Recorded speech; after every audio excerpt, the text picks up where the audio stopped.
The views and opinions expressed on this channel are solely those of the host and guest and are intended for entertainment and discussion purposes only. This channel does not promote bias, hatred, or discrimination of any kind.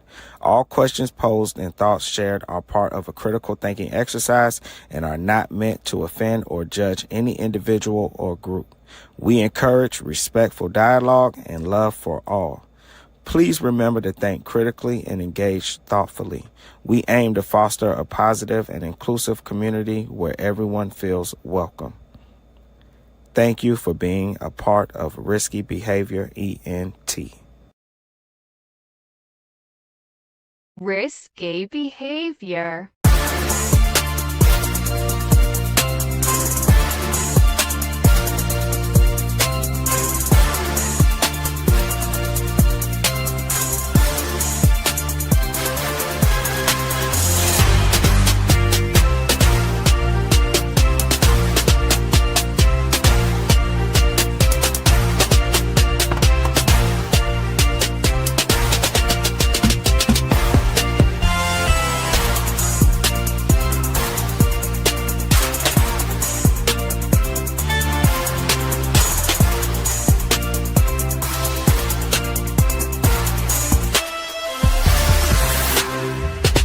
Risky behavior. Yo, what's up? What is up? Karmelo Anthony trial, racial tensions at an all-time high. I'm pretty sure everybody's been following the trial, so I'm not gonna talk about it in any way that other people talk about it. I'm pretty sure everybody thinks that they know the details, but I do want to talk about um the racial tension surrounding this case. What is up, man? I got my brother already in here, the Prince of Petty himself. We on my topic today. What up, bro? What up, man? How you been, brother? Man, I ain't seen you in a minute. Hold on. I got you.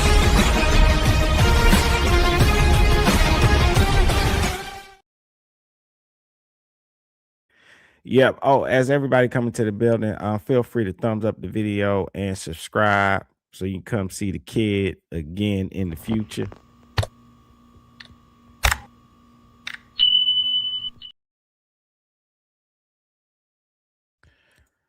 All righty then. So I'm noticing something real, and honestly, it's something most people are too emotionally charged to say out loud. The Karmelo Anthony, Austin Metcalf case has become less about what actually happened and more about what people want the case to symbolize.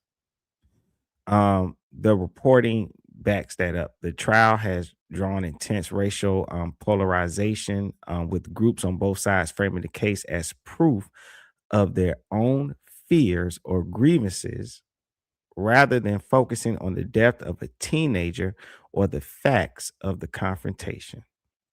Okay. And so, what I want to talk about is the real tragedy, the actual human loss, which is being overshadowed. You have people that think that they're helping, people think that they're showing concern. And what I'm noticing is people want to push their own racial agenda.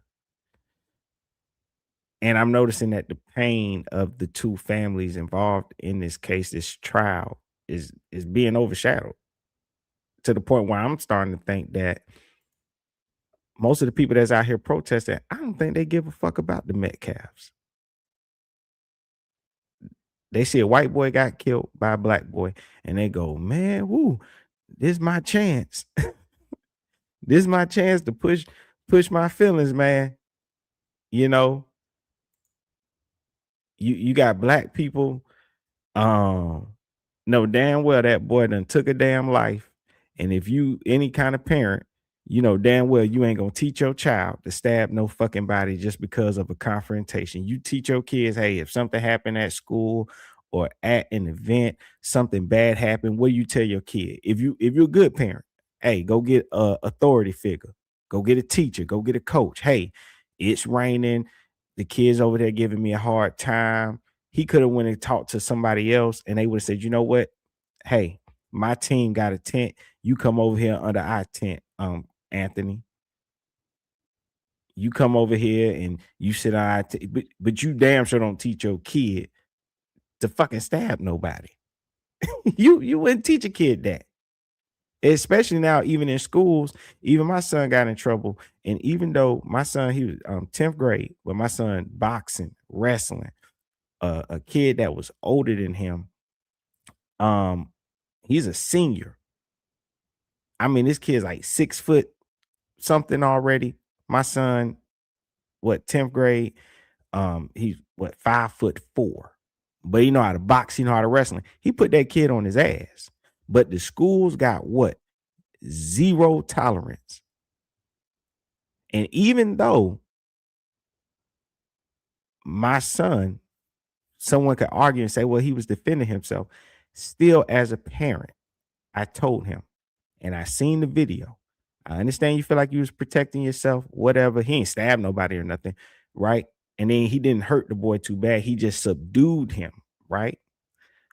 But he still got to take accountability for that. That still was avoidable. I don't care if you got to look like a punk. It still was avoidable.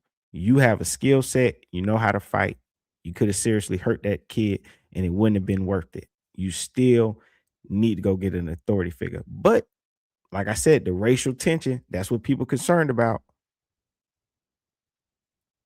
Look at the white, this is the black people. Look at the white people, man. See, if a white boy did it, they wouldn't have said nothing. If a white boy did it, he wouldn't have said nothing. No, the boy is wrong. You don't stab no fucking body. We got a life lost over a tent.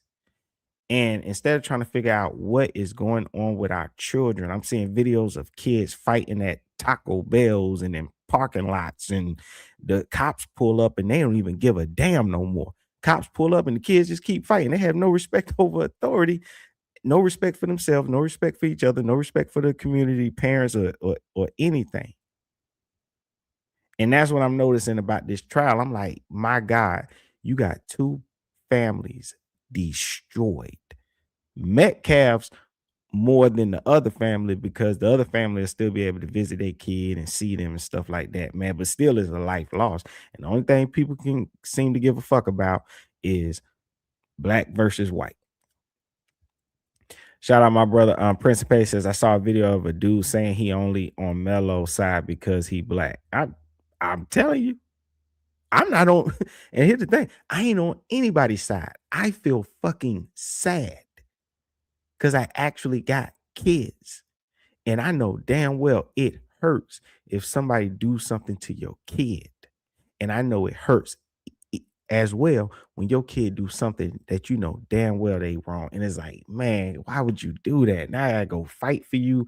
I gotta spend money on this and that. And come on, man. Both of these families hurting, but nobody care about them. I'm not on either one of them. So I'm on the side of what's right. Let's go to trial and let's see the facts and what's wrong and what happened, and let's get a clear picture outside of the media. Let's get in this courtroom and see what the fuck actually happened. Prince says they don't care about Austin Metcalf at all. They don't care about that boy. They don't care about him and his dad at all. They're just using it as an excuse to spew out racial hate. They do not care. They're doing him a disservice. As a matter of fact, that's why jury selection is so hard, because the people that swear that they want Karmelo Anthony to be held accountable for his actions are making it even harder for him to be held accountable for his actions. They spewing lies all on the internet and the media to the point where jury selection is hell. Prince says, I get what you're saying, Diabolical. Fight the dude. Be mad at the parents too. Yeah, man. For real, man. Ain't nobody in their right mind gonna say that boy was right for fucking stabbing somebody, man. Come on, man. I'd have been up there. They would have had to arrest me as a parent. They would have had to arrest me. I'd have been up there whooping his ass. What the hell you stab somebody before? If you're a good parent, I ain't endorsing that. You stab somebody, the police gonna have to put me in handcuffs to keep me from whooping his ass for doing that. Shout out Mark G says exact same shit just happened in England. Silk guy killed a white kid and the police arrested him, put handcuffs on him, and left him to die. Oh, I have to look into that. I didn't hear about that. Cage says I'm white, but yeah, I go on Twitter and it always wants to show me black folks beating up white folks trying to radicalize me. Exactly. I think our phones and our media know who we are and they're showing us these things um on purpose, trying to pull the hatred and pull the anger out of us. And I want to point this out because I remember talking to somebody on Clubhouse about this, right? Media will make you paranoid and make you crazy, but if you actually even look up murder, statistically, murder is very rare. The majority of us are not violent. The majority of us do not want to hurt each other. But the media will paint that picture and have you paranoid. And before you know it, you'll be hating people. Right? The same way people are going through it now with the Rick Child case and him and the kid. Let the media tell it. All Asian people want to kill black people now, and not all black people want to go after Asian people. And now it's awkward now just going to pick up some food and you just want some hibachi. I'm telling you, I caught a black guy coming out. True story, real quick. I'm about to play the news clip and catch it up. I am going through the parking lot. I'm driving through the parking lot. I'm going slow because I'm going in. It's a grocery store and then a hibachi restaurant on the end in the plaza. I'm driving slow because, well, people are coming out of the stores. Somebody is coming out of the hibachi spot. I slow up and stop to let them go. It happens to be a black guy. I'm looking at him across the street. He looks over, sees me. This is right after the Rick Child verdict came through. Tensions are high. And this must be what it was because he was acting regular, looks over, sees me, has a guilty look on his face, clutches his food, and like hurry up and gets in his car real quick. He should not have to feel like that getting some fucking hibachi. But in his mind, he thinks like I'm going to judge him. Dude, get your food. I don't care. What are you talking about? Behavioral finance says this trial will be major and racial. He never should have been in the wrong tent and wrong for stabbing that boy. And yes, I'm black, not biases. I'm telling you. Shout out my brother, Mr. Marcus, in the building. What's up, my brother? How you doing? How you doing? I'm telling you. Let me okay. And this is just an update. This supposed to be a news clip. It says Karmelo Anthony murder trial week 1 recap, jury selection, testimony, and surveillance videos. Just, what's going on. In a very emotional, intense few days in court. Today marks the end of the first week of the murder trial for Karmelo Anthony, and it's already been a very emotional, intense few days in court. Anthony is accused of fatally stabbing Austin Metcalf at a Frisco ISD track meet that happened last year. The teen's attorneys are claiming that it was all in self-defense. Our Trevor Silhaki is live for us this morning outside the courthouse with the very latest on this. And Trevor, what did we learn in the first day of testimony? Well, Carmen, prosecutors yesterday wasted no time in showing surveillance footage from the track meet on the day of the stabbing. Jurors also heard from various witnesses, including an athletic trainer and coaches, as the parents of both Karmelo Anthony and Austin Metcalf looked on. Now, while all that happened on the inside of the courthouse, on the outside of the courthouse, demonstrations grew larger and at times protesters confronted each other. The case revolves around a confrontation between Anthony and Metcalf at a Frisco ISD track meet last April. Authorities say Anthony stabbed Metcalf, but Anthony says it was self-defense. Jurors on Thursday watched surveillance footage from the stadium. An expert said the footage appeared to show one person push another and the other person push back. However, he acknowledged the video does not appear to capture the actual stabbing. Jurors also heard from Memorial High School head track coach Rob Starr. Starr fought back tears as he described going to Metcalf after the stabbing and seeing the condition the teen was in. He testified that team tents are designated for specific schools, saying, quote, "It's a big deal to keep everybody separated." Meanwhile, the defense argued that Anthony was looking for a tent to take cover from the rain on the day of the stabbing. He wasn't looking for trouble. The defense said student athletes do walk around and talk to each other at times during the track meets, and Anthony was in the wrong place at the wrong time. Defense attorney Mike Howard said, quote, "Austin makes the first physical contact in spite of the warning, touch me and find out, or whatever was said. In that split second, Melo has a decision to make, how and when to act. So he reacts in a split second of fear and chaos." And we've mentioned before just how much attention this trial has gotten. Well, there's already a line of people, maybe dozens or so, that have already formed outside of the courthouse this morning to try and get in and watch the proceedings. They don't start this morning until 9 a.m., just a few more hours. Live in McKinney, Trevor Sahaki, CBS News, Texas. You know, that whole statement about like touch me or get it,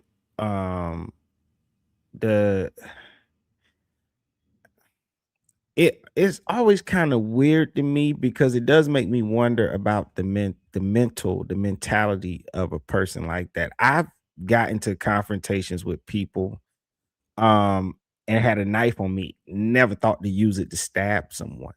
I've had arguments with people, had a gun on me, never thought to grab it or use it.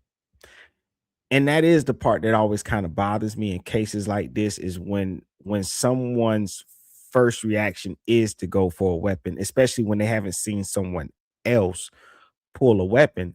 I think that's a problem. When that's your first go-to. And I did see Kevin Kev said this is Trump's America. I've never seen that this much like of a divide and stuff. It is weird though.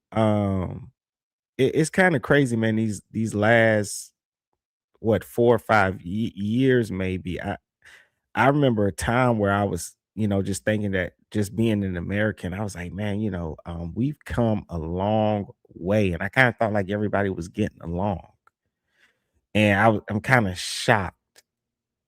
When cases and stuff like this happen, I'm kind of like, damn, we're still like, I kind of thought we was past a lot of this shit, Shout out Prince says, what's crazy is I was right since day one. The video doesn't show Melo getting stumped out. People say he was jumped. Get out of here. People hated me on the internet. Yeah, a lot of people were saying that, and Prince, they tore your ass up on I think, what was it, TikTok? you pissed a lot of people off. You pissed a lot of people off, man, with that. I never thought he got jumped like that either. Benny says all of Texas, common sense. If the shoe was on the other foot, the white dude would already be in prison for a life sentence. You know what, Benny? I don't think they've taken too long with this case. They've done a good job, especially with lately. There's other murder trials I've seen taking 3-4 years to get on the way. I think they kind of did a good job getting this trial going on. I don't think it's been too much time, like covering different news stories and murder trials and all that. I don't think they took too long with this. Shoot, even that Rick trial case that they just did, shit, that was 3 years. Yeah, that was 3 years with that case. Let me see. Everything you need to know. Let me see what he's tried for. So we already know the backlash in the US following the incident on April 2nd, because this happened in 2025, right? At the Kukendo Stadium in Frisco, Texas. High school track meet turned tragic when 17-year-old Austin Metcalf was fatally stabbed. Metcalf, a junior at Frisco Memorial High School, died at the scene after sustaining a chest wound during an altercation in the bleachers. Authorities said the other party involved was a 17-year-old Karmelo Anthony. So we know what led to it. I want to talk about his charges. Charges and legal proceedings in the Karmelo Anthony case. In June 2025, a Collin County grand jury indicted Karmelo Anthony on one count of first-degree murder. Because Anthony was 17 at the time of the incident, he was being tried as an adult under Texas law. If convicted, he could face up to life in prison. However, due to his age, he is not eligible for the death penalty or life without parole. Anthony was initially held on a $1 million bond, which was later reduced to $250,000 following a review of his background and school record. He was released under strict house arrest conditions, including wearing an ankle monitor, avoiding social media, and remaining under adult supervision at all times. The trial is currently scheduled to begin on June 1st, 2026, which we know it already started. Okay.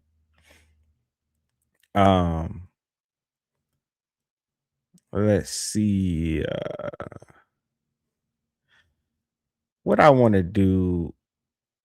I'm gonna play the news. I'm gonna play the news version of I'm gonna play the news version of like the protesting and people and all that, and then I'm gonna play like I was on Instagram threads, and then I'm gonna play that version. I'm gonna see if it's too different because people are out there protesting. First, I'm gonna get into. Let me do this jury selection. When you're talking about the jury selection, because currently there are no white jurors on jury, and I know people are gonna say that's fucked up, and I do have a unique.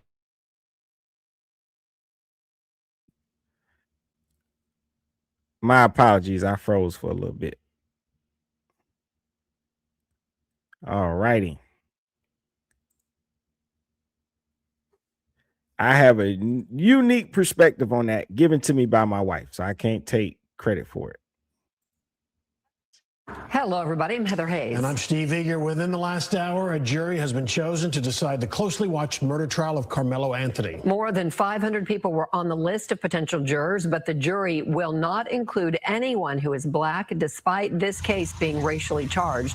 Fox 4's Alex Boyer joining us now. Alex.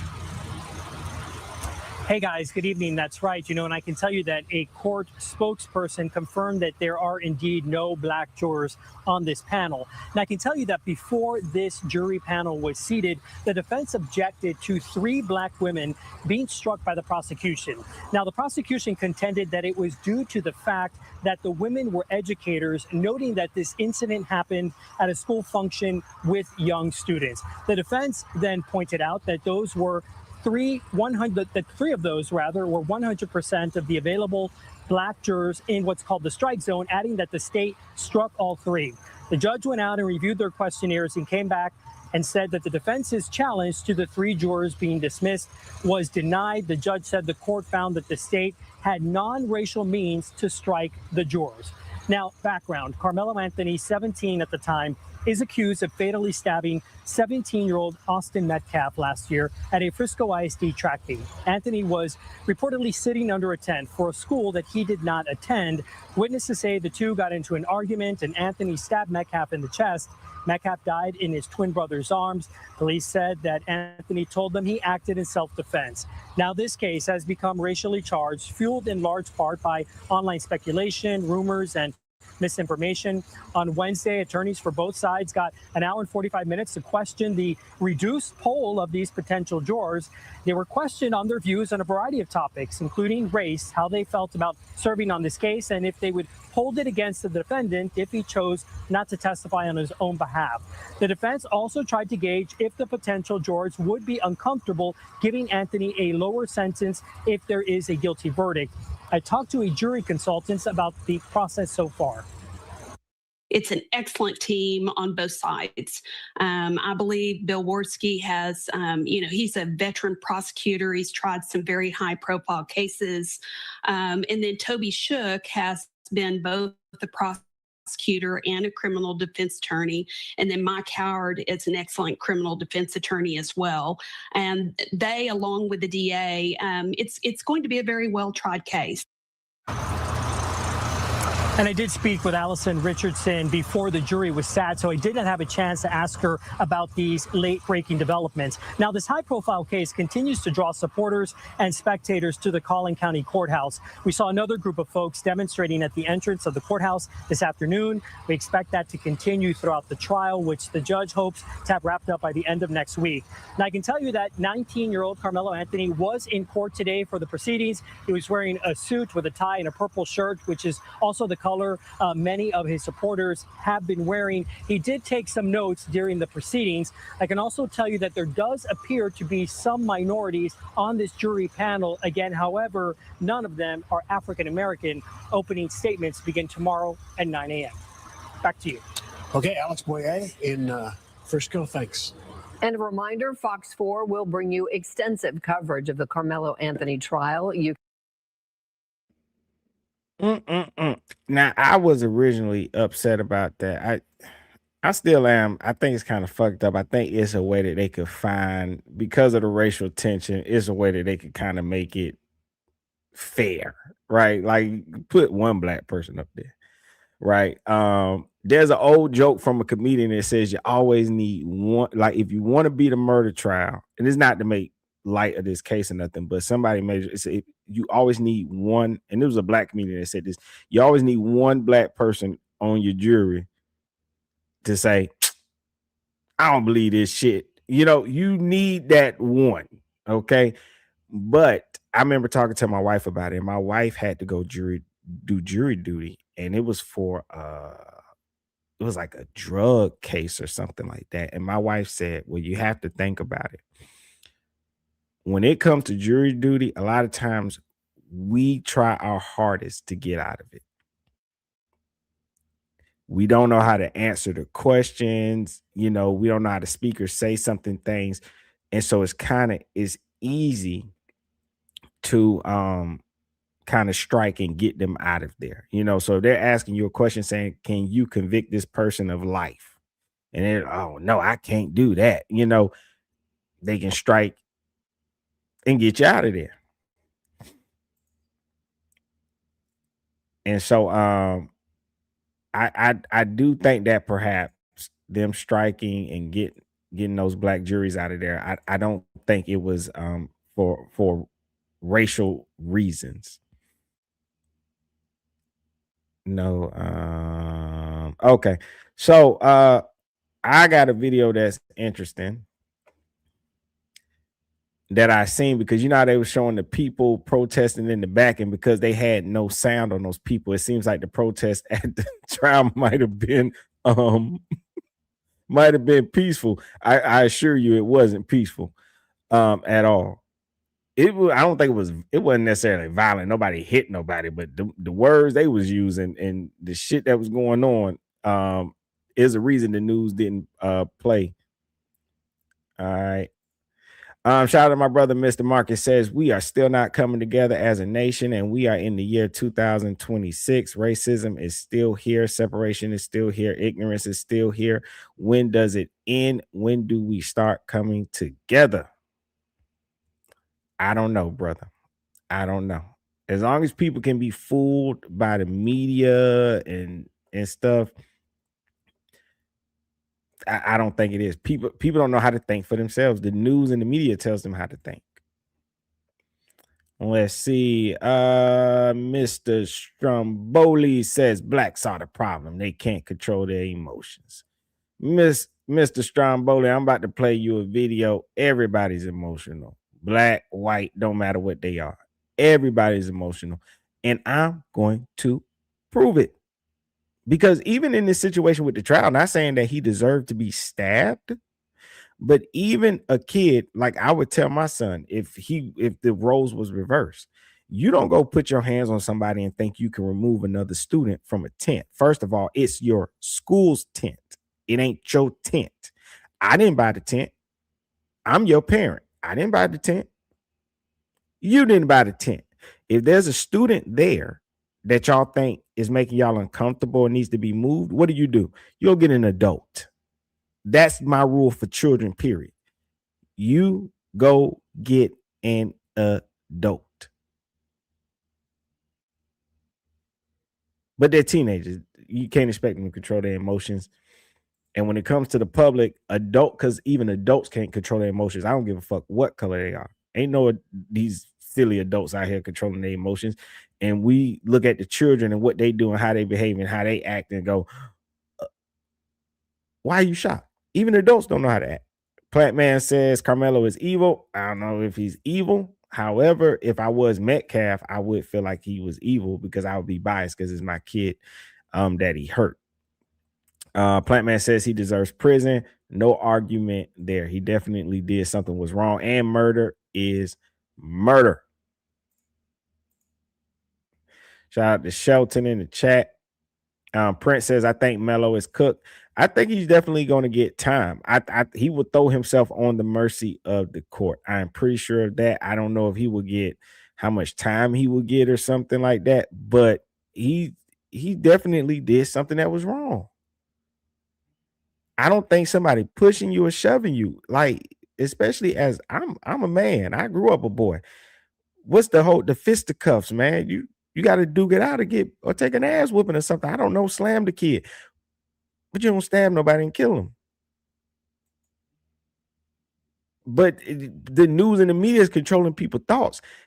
We can't even come together and say he's wrong and he deserves time. Okay? And it's in trial. But I'm about to show you how silly adults are. Zeddy Next says, I always get out of jury duty. See? I'm telling you.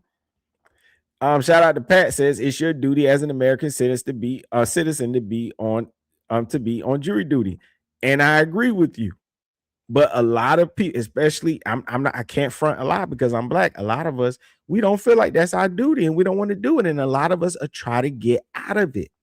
And so I can't always necessarily blame the government when you look at a jury and say, oh, there's no black people on the jury. When I know, man, we be trying to get out the damn jury duty. I can't lie about that. All right. Let me see. Tensions were high today for Karmelo Anthony should be swinging from a tree outside this courthouse. Karmelo Anthony should be hanging from a tree. He wants to reestablish race relations in this country so that we can get along. Tensions were high today for the Karmelo Anthony case, who is on trial. My bad. I forgot to put it up on the damn screen. All right.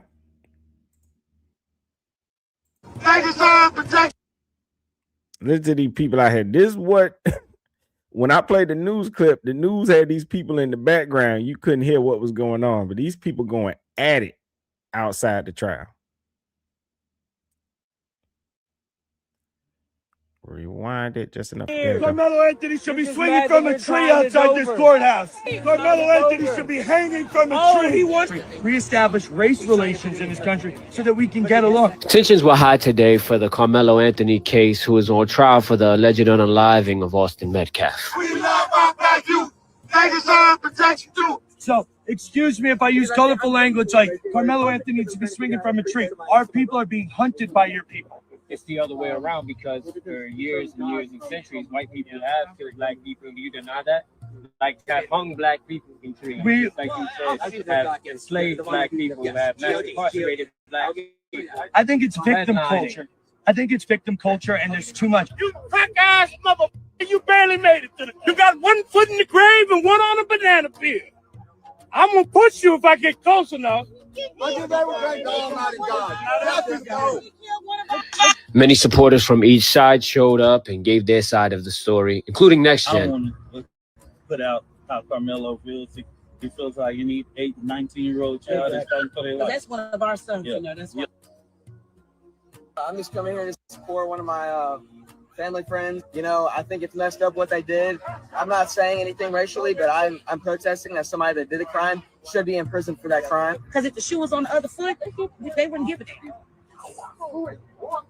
Let's say the community. I just want to make sure that I capture, like, in my mind, like, everything, how it happens. I'm Native American. I believe in Christian values. I'm here to stand for these people over on this side, they're animals. They're heathens.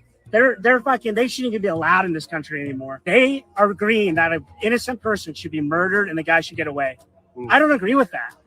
Yeah, it was pretty wild, but I put some details below about the case. Let me know your thoughts on this. Karmelo Anthony should be swinging from a tree outside this courthouse. Karmelo Anthony should be hanging from a tree. He wants to reestablish race relations in this country so that we can get along. Tensions were high today for the Karmelo Anthony case, who is on trial for the alleged unaliving of Austin Metcalf. We love our black youth.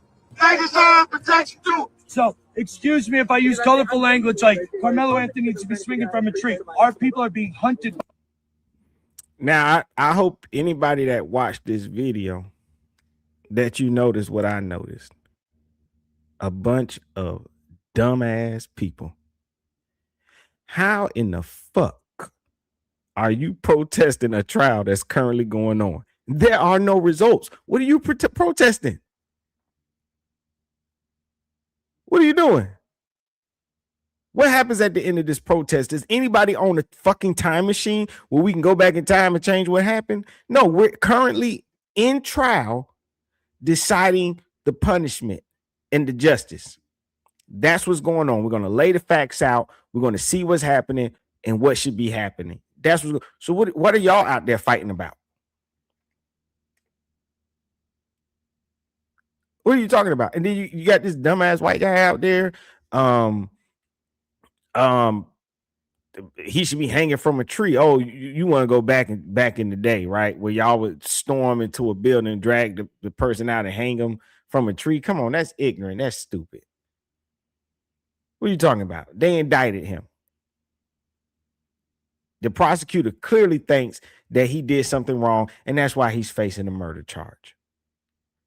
What are you protesting? Is he at home? Did they say, oh, now if they never indicted him and he wasn't on trial and they sent him home and said, you did nothing wrong, I get, then you protest. What are you out there yelling for? Like I said before, you don't give a damn about Metcalf.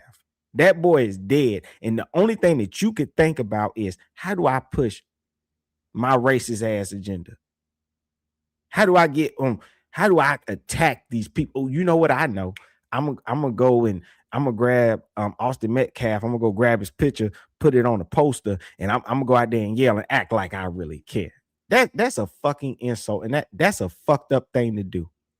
To take your rhetoric and your agenda and attach it to a family that is grieving the death of a child, a twin brother, a twin. Somebody got your DNA, somebody you was in the womb with is no longer here, and you got to go through the rest of your life without your fucking brother, and you had to watch your brother die.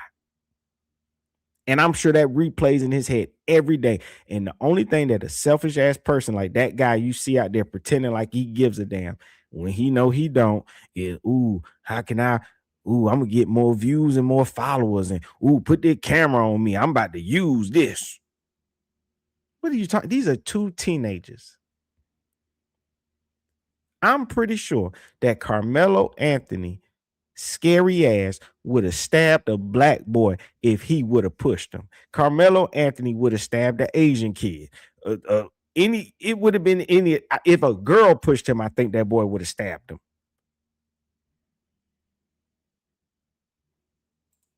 But that's all these people care about. It's just about their agenda. But people misinterpret this as love or care or somebody gives it. That these people don't give a damn. Those black people out there, this boy done stabbed and killed somebody and took their kid. You got a mama at home crying like she might have lost her baby forever. He's going to, a mother and father lose their kid. He's going to forever be in prison. Many people who have family members that go to prison often say that the family does the time with you. People go through that with you. Those people out there protesting don't give a damn about that though. They just out there yelling like the black kid. The black guy. He just out there yelling crack of this, crack of that. He don't give a damn about that family. That's why they out there. They don't care. They just have whatever their agenda is. In their mind, white people are so evil that a black kid should just be able to stab a white boy. And if you arrest them, you're being too harsh. You're being too harsh. They all racist. Every last one of them out there is some racist ass people, as far as I'm concerned. And they're stupid. The fuck you protesting something you ain't even got a decision yet. And see, black people don't want justice, they want racism. Ah, man. Eric says Donald Trump is the best president on paper, though. I bet you catch hell for saying that in a lot of them. What's the spaces? TikTok, Twitter spaces, and Clubhouse. If you're on Clubhouse, man, they'll be mad at you for that, for saying that, man. They'll jump on you, man. Marcus Banks says they all sound like a bunch of idiots protesting. I'll tell you, they're dumb. What are they protesting? This is not a final decision. And then look at this dude. He's Native American. And then he's the most disappointing. He's the most disappointing out of all of them. What did he say? Let me These people over on this side, they're animals, they're heathens.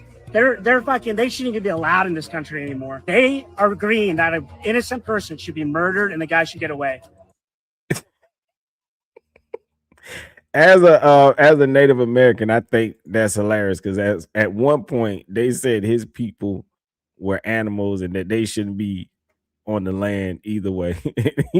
I just think it's weird. This is like the one moment I might be a little racist. Like that's weird. Your people on reservations in their original land, and you being on that, you even joining this race war is just weird, and the side that you picked is even weirder. Like I don't even know why he's there. You know, shout out Pat says race has nothing to do with it. It's just weird to me.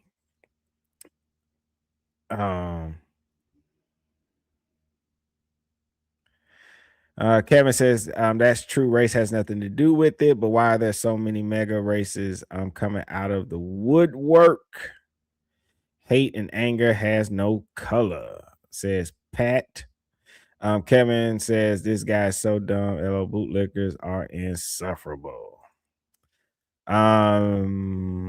Eric says, did you know when slaves escaped to Canada, they turned around and begged to be back as a slave after they came to Canada? They went back to the plantation because it was too hard for them on their own.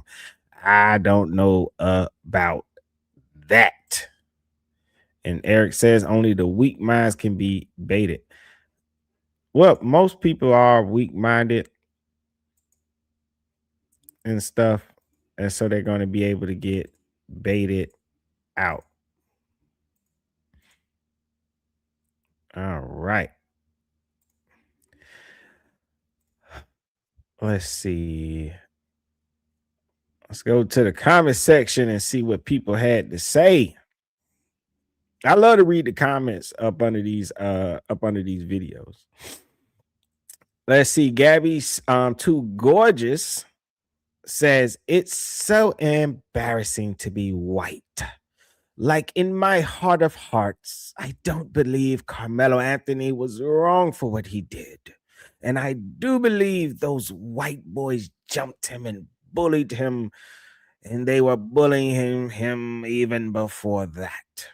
White people always find a way to make themselves feel superior because everything within them is small and fragile.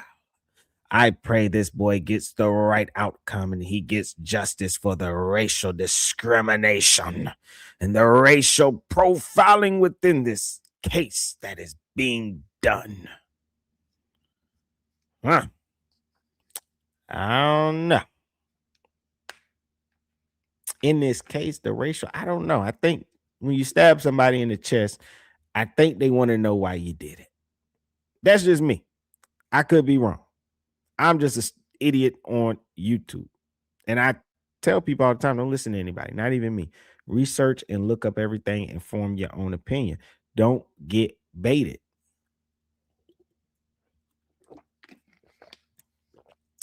Some people would argue that what Gabby is saying in this post is kind of like, what's that? Like white guilt, if she's really white. I think half of the people on the internet are bots or something. You know, that's my fear, is that there's a lot of bots on the internet and they're just like they just put it on the internet because they know how people are. People like that's like when the I forgot who said it earlier in the comment section. Somebody's like, oh, people are emotional. Blacks are emotional. No, everybody's emotional. That's why they have these things on the media and the news. They're able to control everybody. That's why most businesses spend all their money on advertising, marketing and stuff, right? My bad. I'm trying to get more of the comments up on the screen.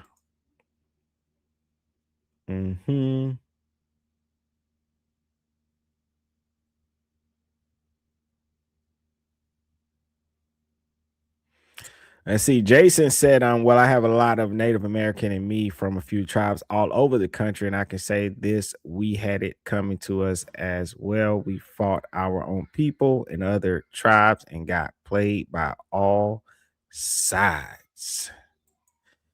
Yes. Thank you for that comment.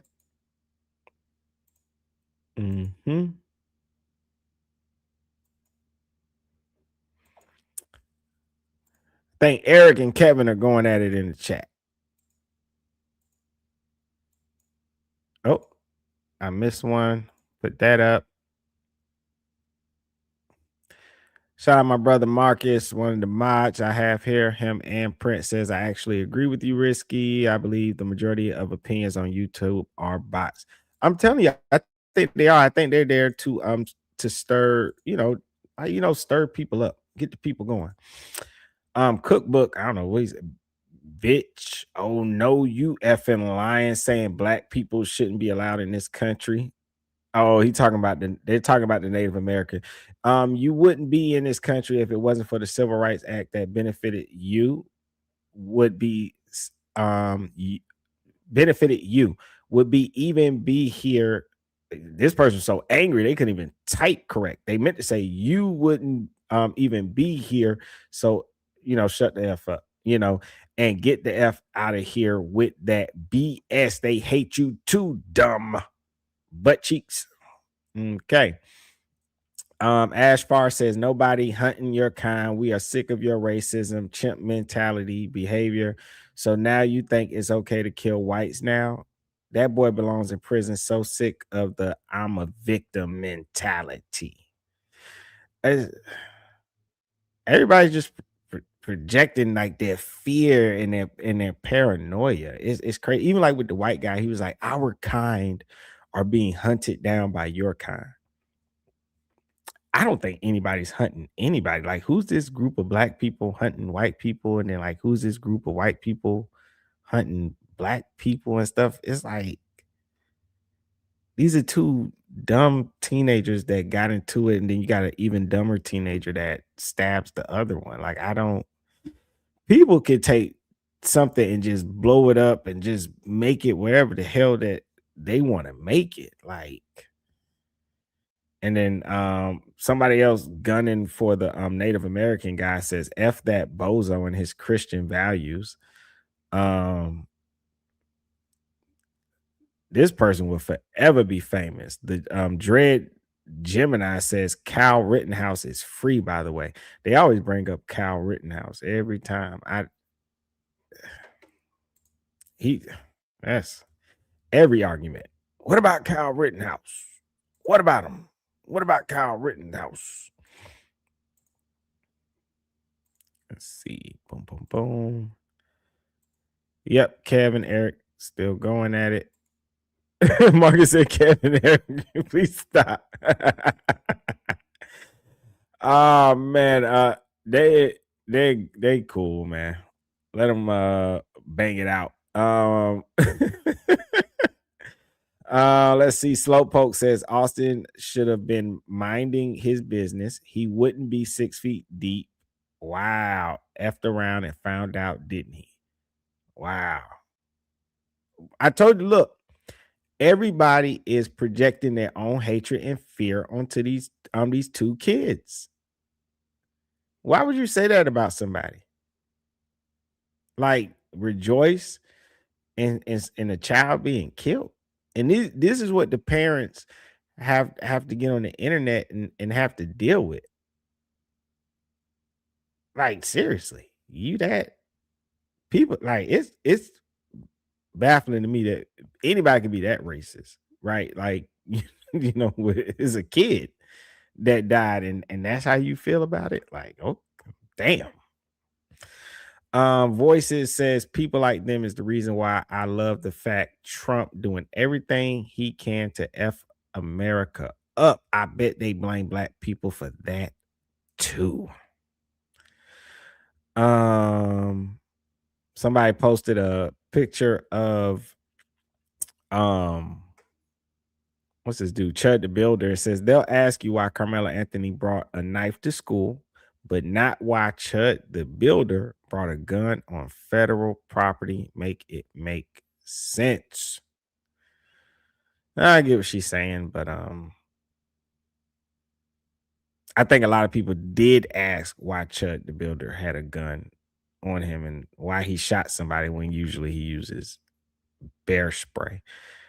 You know what's crazy? And I said this about like the internet and social media, that what makes it so dangerous. It's so many people on one platform speaking at the same time that usually those voices morph into like this one person that becomes the target of everyone hate. For instance, this person wrote, they'll ask you why Karmelo Anthony brought a knife to school, but not why Chud the Builder brought a gun on federal property. Who's to say that the person who asked why Karmelo Anthony brought a knife to school is the same person that didn't ask why Chud the Builder brought a gun, right? You have people that may have been overly concerned on one case and not the other, but you have certain people like myself that I'm concerned about both cases. And I asked the question why both of them had their weapons, right? But the difference is, I think Karmelo Anthony is a kid. He's at a school event. Chud the Builder, he was out on the street where he could, I believe at the time, could legally have a gun on him.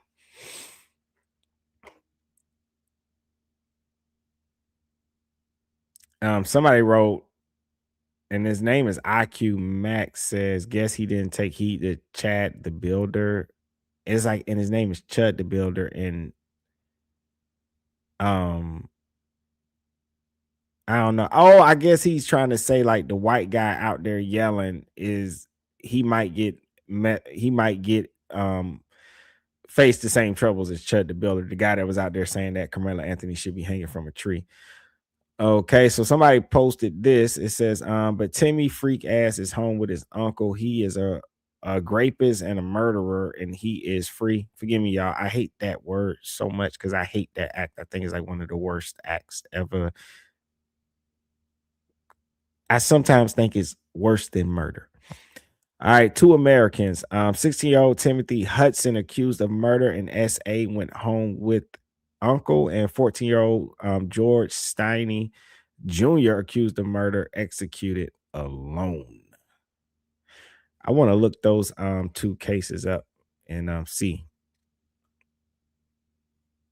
Marcus said, if you say so, Risky.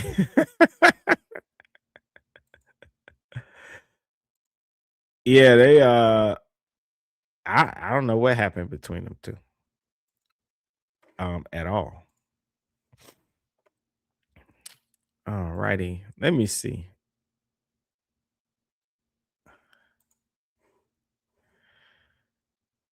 Oh man.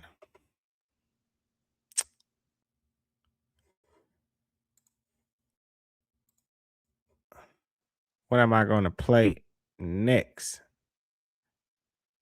All right. Oh,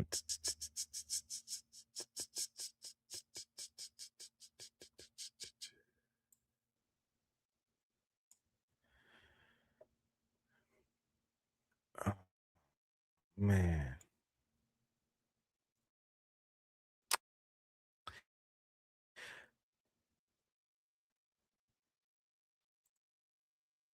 My apologies, man. My computer is. I don't know why I be all like my computer is all that. I open too many tabs Opening statement. and and I'm like, come on, dog.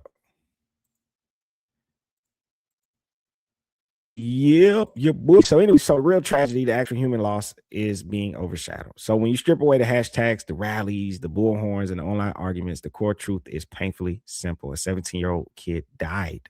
Another 17-year-old's life is permanently altered. Two families are shattered. But instead of sitting with that grief, people are using the case as a proxy battlefield for racial resentment they already carried long before these two boys ever met. So that's why we're seeing what we're seeing. You have people who don't actually care about Austin Metcalf suddenly acting like they do because he's white and they see the case as part of a large narrative they want to push. People who don't actually know Karmelo Anthony personally defending him automatically because he's black and they see the case as another example of racial injustice, right?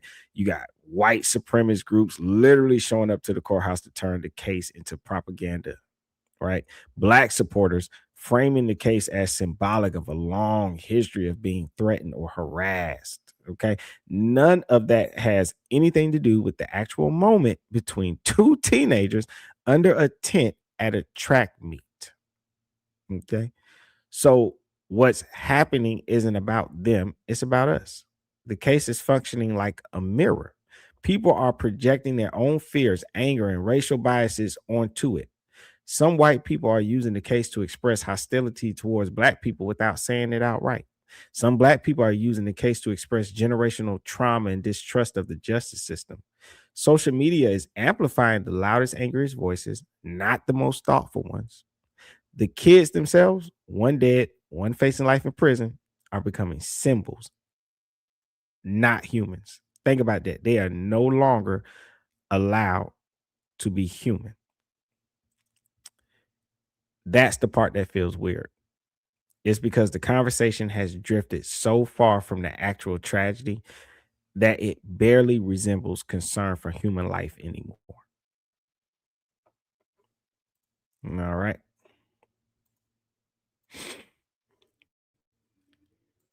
Oh, man.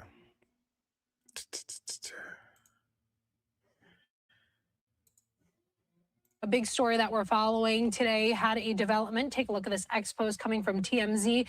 Karmelo Anthony trial begins with a debate over who started that confrontation. Opening statements started this morning in the high-profile murder trial of Frisco ISD student Karmelo Anthony. He is accused of fatally stabbing 17-year-old Austin Metcalf at a track meet last year. High tension and crowds of demonstrators have flooded the Collin County Courthouse where cameras are banned.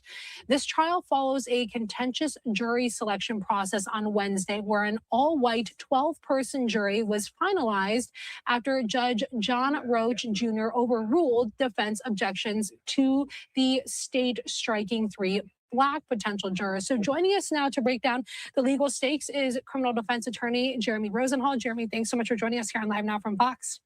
Hi, how are you? Good. All right, so let's just start with these opening statements today that happened at the Collin County Courthouse. How would you describe the atmosphere and just the pressure inside the room as this trial gets underway? Well, it's certainly a spectacle. I practice in Collin County, Texas. I was in the Collin County, Texas courthouse just this morning. There's a palpable security that's around. The courthouse is a bit of a ghost town because of this trial. And candidly, Collin County is a county of about 1 million people. I don't know that I've ever seen an atmosphere quite like it. They have had high-profile cases there before, but I imagine it's pretty tense. The court has had some very strict rulings with regards to publicity, with regards to security and things like that. There's just been a really unfortunate history in this case of online misinformation, threats, things like that. So the county is really taking no chances when it comes to security, no chances when it comes to the integrity of these proceedings. A lot of headlines are saying, those opening statements today were a little bit heated. Break that down for the viewers. Well, this has been a very emotional and contentious case. I'll start yesterday with jury selection.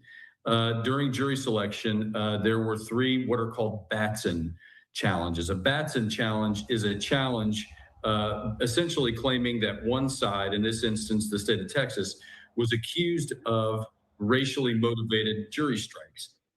That's a pretty big, I mean, there's just no other way to say it than this, Anna.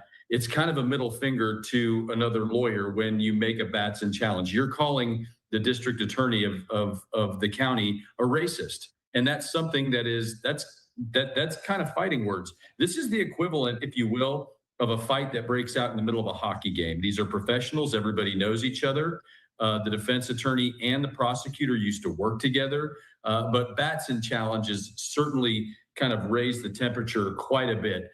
In addition to what the high stakes at this trial already is, I can imagine that the opening statements are every bit as emotional and passionate. How does seating a 12-person jury with 0 black members change the defense's approach in a case that's kind of already creating that intense racial tension that we just talked about? When preparing for trial and when you're sort of kind of going into the general defense of your case, you've drawn up this play in your playbook for months now, and the composition of the jury probably isn't going to really impact if you're going to make any adjustments on the fly or anything like that. It's pretty interesting for the reason that Collin County, again, is a county of roughly 1 million people that is very diverse in a lot of different ways with a lot of different demographics. So it's going to be a bit of an anomaly to have a jury that is devoid of any particular race in any case. I think that we probably pay more attention to that on the outside of it, the media, the spectators, other lawyers in the community. We might sort of pay a little more attention to that than they might actually in the actual heat of the trial. We won't know if this was an important factor really until the verdict comes out, and then we might be able to sort of guess about it. What would you say is the biggest hurdle that Karmelo Anthony's team faces in saying that he was acting in self-defense? Trials are always about emotion. You've got the law and the legal standards here. They're clearly trying to get what's called a self-defense charge, but you've got to win the emotional battle. And that's really difficult when on the other side of this case, there is a young man, Austin Metcalf, who died. So you're always going to be at a deficit in a murder trial because one side, the prosecution, is fighting for somebody who died. And not only that, it's very clear, Karmelo, the question is not who done it, right? That's not in doubt either. So it's very difficult as a defense lawyer to try to get the jury to understand that, look, this young man's life is in the balance as well. He may have done this, but the reason why he did it, according to their argument, is justifiable. It's a very hard counterweight to Austin Metcalf having deceased. Are you able to speak about how Texas's no duty to retreat and Castle doctrine could maybe come up in this trial? So the way the Castle doctrine and the no duty to retreat are triggered is those are areas that you are allowed to defend. You're allowed to defend your home. You're allowed to defend your car. It's probably a broader question of how the jury may feel about sort of defending yourself and defending sort of the area that you're in, your own personal space, if you will. So I think that probably, if anything, there's just sort of a tendency in Texas to kind of feel that way, to feel like we have the right to defend ourselves, our person, and in specific instances, our house or our car. The bigger issue here in this case, there's three fairly large legal issues. Number one is, did Karmelo Anthony provoke the harm in this case? Because if you provoke the harm, you can't hide behind self-defense on the back end. That's the first question. The second question is, did Karmelo Anthony perceive a deadly threat? Not just a threat, but a deadly threat, because that's what entitles him to use, in turn, a knife. And the third question is, okay, even if the jury doesn't think that it is a self-defense, is this manslaughter? Was this an act that was not intended to kill? Those are really the three major questions here. And I think that the defense is battling for really all three of them. How heavily will the defense need to rely on that chaotic and unclear video footage from underneath the track meet tent to introduce reasonable doubt into this factor? Well, a video, pictures are worth 1,000 words, aren't they? And anytime in the 21st century, jurors certainly expect and anticipate that they're going to have some type of video evidence. Not only that, but you had all of these young people, you had all these high school kids who were at this track meet. They were all under the tent at the same time. And I guess nobody was videoing, which I think is a bit of an anomaly. You've got, and look, a lot of trials sort of fit into this category where you have a handful of people who witness the same thing. Nobody's going to have the same perspective. Nobody's going to, I mean, it's going to be very rare, frankly, for people to say the identical thing. So there's going to be a lot of confusion that's just inherent for no other reason. Then you've got a lot of perspectives. From a legal standpoint, do you think Judge Roach's strict gag order actually succeeded in the trial's integrity, the widespread online doxing and the misinformation that we've been seeing? I'll tell you what, again, sort of practicing in Collin County. Yeah, right. I can't believe she asked that question. I don't think it worked at all. In protecting the trial's integrity from the widespread online doxing and the misinformation that we've been seeing? I'll tell you what, again, sort of practicing in Collin County and kind of witnessing it firsthand, they've got things really under control there. And I think they're pretty committed to not letting something outside really infect the process. We saw this in the Alex Murdaugh case. We saw the court clerk come and essentially make herself the 13th juror. And look, when you do that, when you have to try a case again, it's just a travesty in 10 different directions. You don't want to have the victims to have to relive everything and retry, right? You don't want the defense to have to waste the time and resources their trial. But not only that. All right, let me see. Let's see. Rainy Day says liberal whites won't convict the kid. Rainy Day also said having a knife in itself is very damaging and not leaving the tent when asked. I wonder how that goes too, because I don't think kids have the authority to direct each other. I think each of them should have went and got an adult. There were plenty of coaches out there, and adult figures, parents. I don't think these kids should have addressed each other at all. So I don't know if you can say, well, a kid asked a kid to leave. I wonder how they look at that in court, because I know people are saying that, but I just don't think children have a right to tell children to leave anything. I just don't. George says Anthony is a murderer. Jesus is coming says a racial hate crime period life sentence. Cash Gennaro says definitely not a racial hate crime. Your demons are showing. Who that? What's up? Who that? I think I remember who that from before. I don't think it's a racial hate crime. I think they're just teenagers. I think Karmelo Anthony would have stabbed anybody, no matter the color of their skin. To be honest with you, I think if, like I said earlier, I think if a girl pushed him, he would have stabbed him. I don't think this crime was committed based on race. I don't even think Austin Metcalf approached that boy because he was black.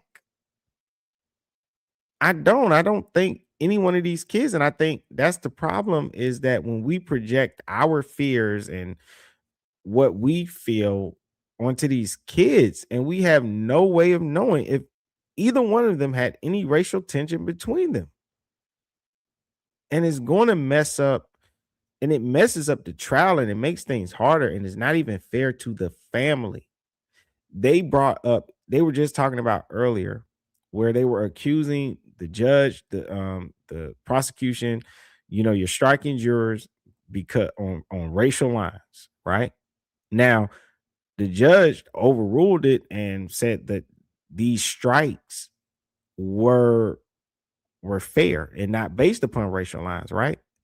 But here's the thing. Everybody that wants to make this racial, you could be potentially hurting this trial. You know why? Who's to say that at the end of this trial, they find Karmelo guilty and they're able to appeal and take this to another judge, review it, and because y'all thrown so much racial tension on this trial, on this case, on these families, who's to say that? I'm not saying it's going to happen. I've seen things like this happen, though.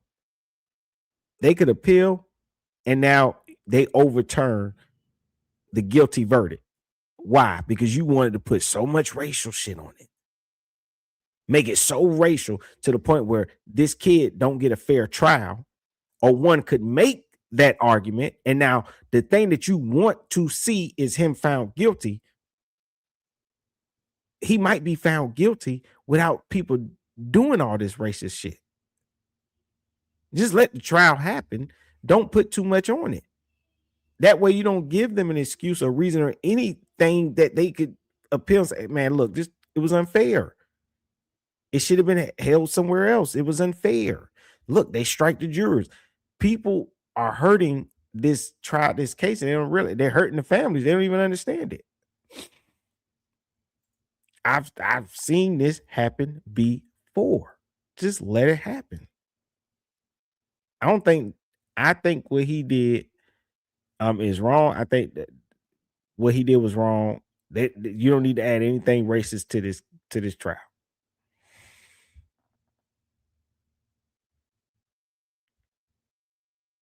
Let's see. LOL, watch the full CCTV clip in about 17 minutes. It would tell and show the truth. He killed a white kid while screaming racist names. Let's see. Sasha says he arrived with a weapon. He was wanting chaos, shot short of everyone leaving the tent to find the adult. They were all at risk. I don't think he planned on necessarily stabbing somebody. I think he had to, I don't think he necessarily wanted to stab somebody. And I don't think everybody was in danger like that. I think these are two kids when something unfortunate happened with two teenagers that don't know how to control their emotions. There's all sorts of people who need that courtroom, who need that courthouse for their own divorces, for car accidents, for lawsuits, for criminal cases, for any type of case. So when you shut down to a large extent the access to the courts, you really can't afford for that to be wasted. So that's Judge Roach's primary concern. Judge Roach is an outstanding jurist. I've been in front of him many, many times. And I'm sure that he's made it clear that we're going to do this once and we're going to do it once only, and everybody's going to get their day in court. So I have no doubt that the way that he is sort of prepared for this is going to make sure that we don't have to do this again like they did in Alex Murdaugh. The next post on the screen for viewers coming from Fox News, just describing the scene outside the courthouse as that hearing did get underway today. Jeremy, for under Texas law, exactly where is the line being a defendant allegedly provoking harm versus maybe making a legally justified split-second reaction to what could have been a physical threat? Case law on this is making the line. News just describing the scene outside the courthouse as that hearing did get underway today.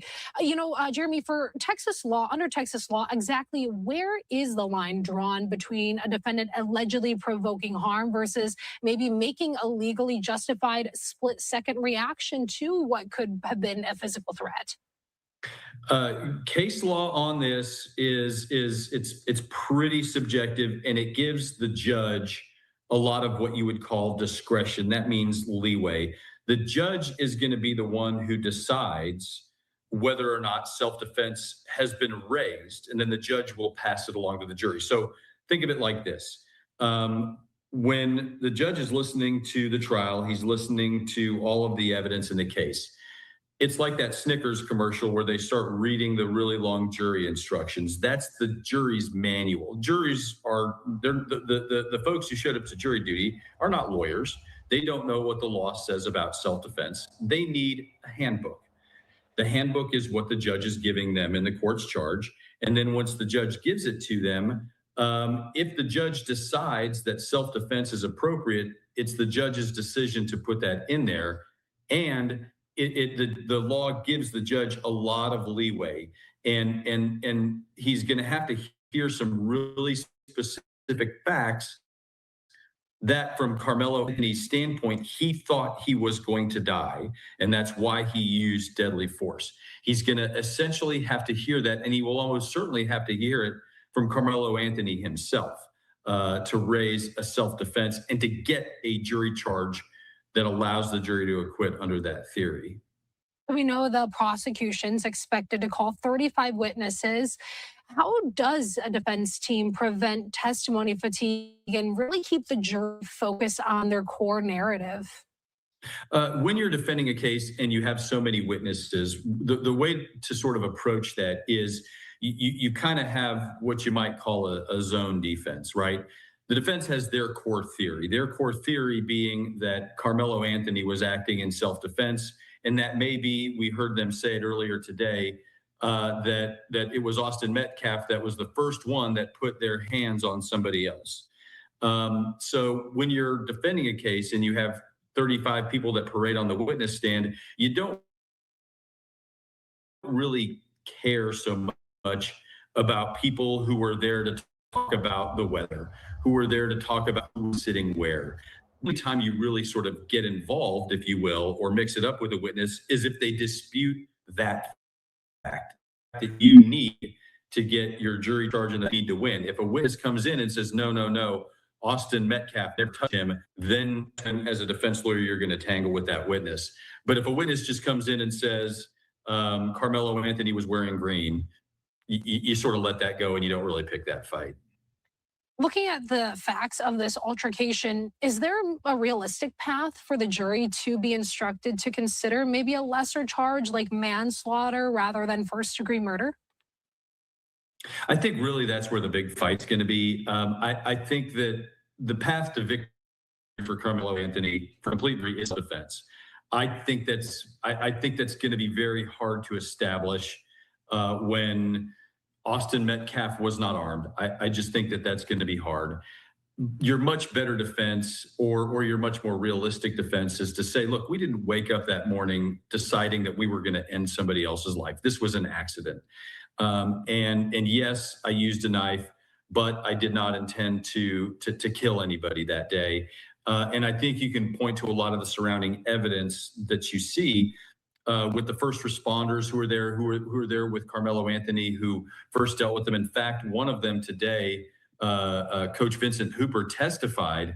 I believe that he believed that Karmelo Anthony was crying and instantly confessed, and that he felt like Karmelo Anthony was being pretty genuine. That doesn't mean he didn't kill him.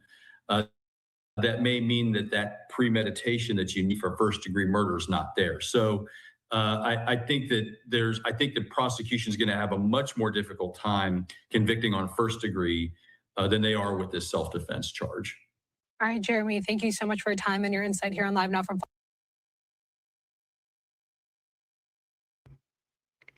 Oh man.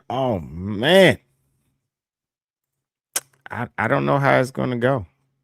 It depends, man. I think the witnesses and everything's gonna be a very big part of this case. I really do. People reporting what, let's see, let me get the next video. I played that one. Oh, let me I'm gonna play the tensions erupt outside the courthouse amid track meet murder trial.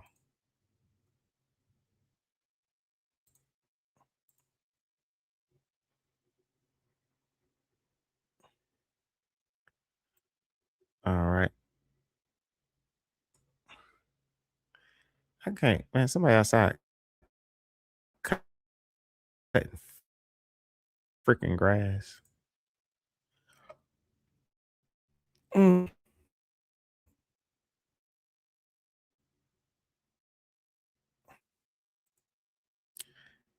All right, we go. No. I want the deeper layer. America doesn't know how to process interracial conflict. When a black person and a white person are involved in a violent incident, the country almost instantly defaults to racial framing. Even when the authorities say race wasn't a factor, Austin Metcalf father said he didn't think it was racist. And you got a lot of people going, yeah, it was. Yeah, it was. Yeah, it was. You see what I'm saying? Just like the potato warrior, he got to say the ape tried to hide the weapon. People have their own trauma. This, like with me, this is why I never get angry, because I realize people have trauma and things that's on their mind and in their heart and in their soul, and they just can't let it go. Most of this is what I'm saying. Most people are taking a selfish approach. They don't care about Metcalf. They don't care about Karmelo Anthony. They're using this as a way to drive what their agenda is. That's it. They're using these two families. And I'm so against it. It breaks my heart that I don't see what people really care about this family. It is, how can people who don't know these people be in the streets fighting more angry than the actual families are? You're over, you just think about how crazy that is. The family and the actual family and friends, they not out there looking crazy, but you got people protesting, hurling insults at each other, and they don't even know the people. You acting more crazy than the family. Insane. But people gonna try to convince me, right? As like Potato Word says, don't argue with chimps. They're delusional.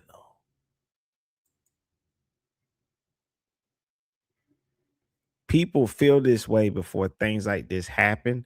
And so that when things like this happen, they have an excuse to show it.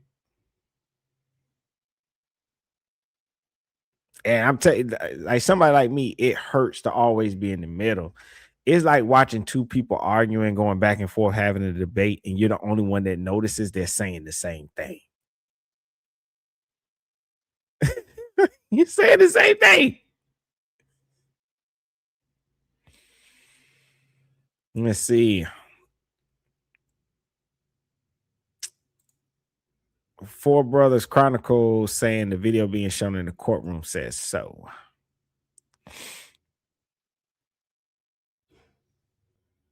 I'm telling you. But you know what? It's sad that people don't know, like, no matter what you think, like what side you stand on when it comes to this trial, if you're truly confident in what you know to be true, then you don't have to worry. It will be reflected in the trial. So you don't have to be angry or fight with other people, or right, even like because this is why it's so dangerous. Even like with the potato warrior saying what they're saying, you have a lot of black people that are not on the side of Karmelo Anthony, right?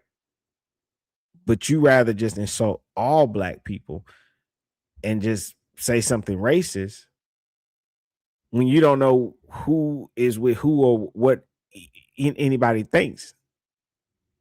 And it just doesn't help anything. It doesn't help anything. This is not this crime did not happen on any. I don't think this crime was racist at all. I don't think it happened because one was black and one was white.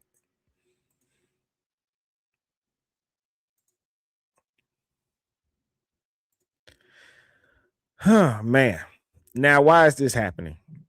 Because America has never healed from its racial history. So every new incident becomes a stage where old wounds get reenacted. This case is no different.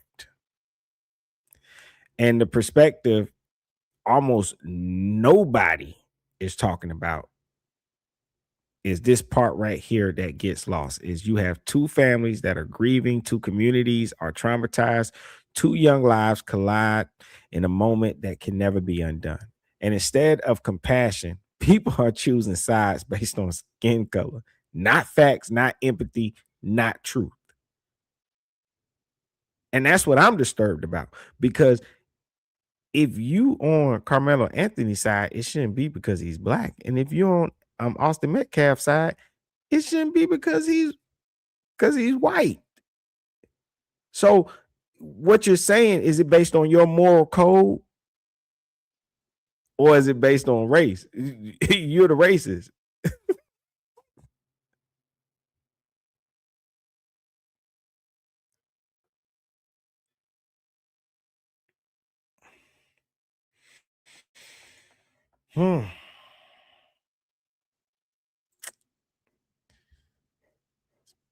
Just sad. All right, happening today, the murder trial of Karmelo Anthony will resume this morning after prosecutors were seen clash this courthouse as opening arguments kicked. Oh, shoot. My bad. Y'all, I'm going to start it over because my computer glitched again. It be glitchy. It be glitchy. All right, happening today, the murder trial of Karmelo Anthony will resume this morning after prosecutors were seen clashing outside a Texas courthouse as opening arguments kicked off. Watch this. You don't scare us, man. You don't scare us. The suspect is accused of stabbing and killing 17-year-old Austin Metcalf during a track meet last year. Chanley Painter here with the details. Chan. Hey, Todd and Carly. So prosecutors will continue their case against 19-year-old Karmelo Anthony later this morning in Texas after, as you said, tensions boiled over outside the courthouse yesterday with dueling crowds on both sides making their voices heard, some focusing on the all-black jury selected in the case.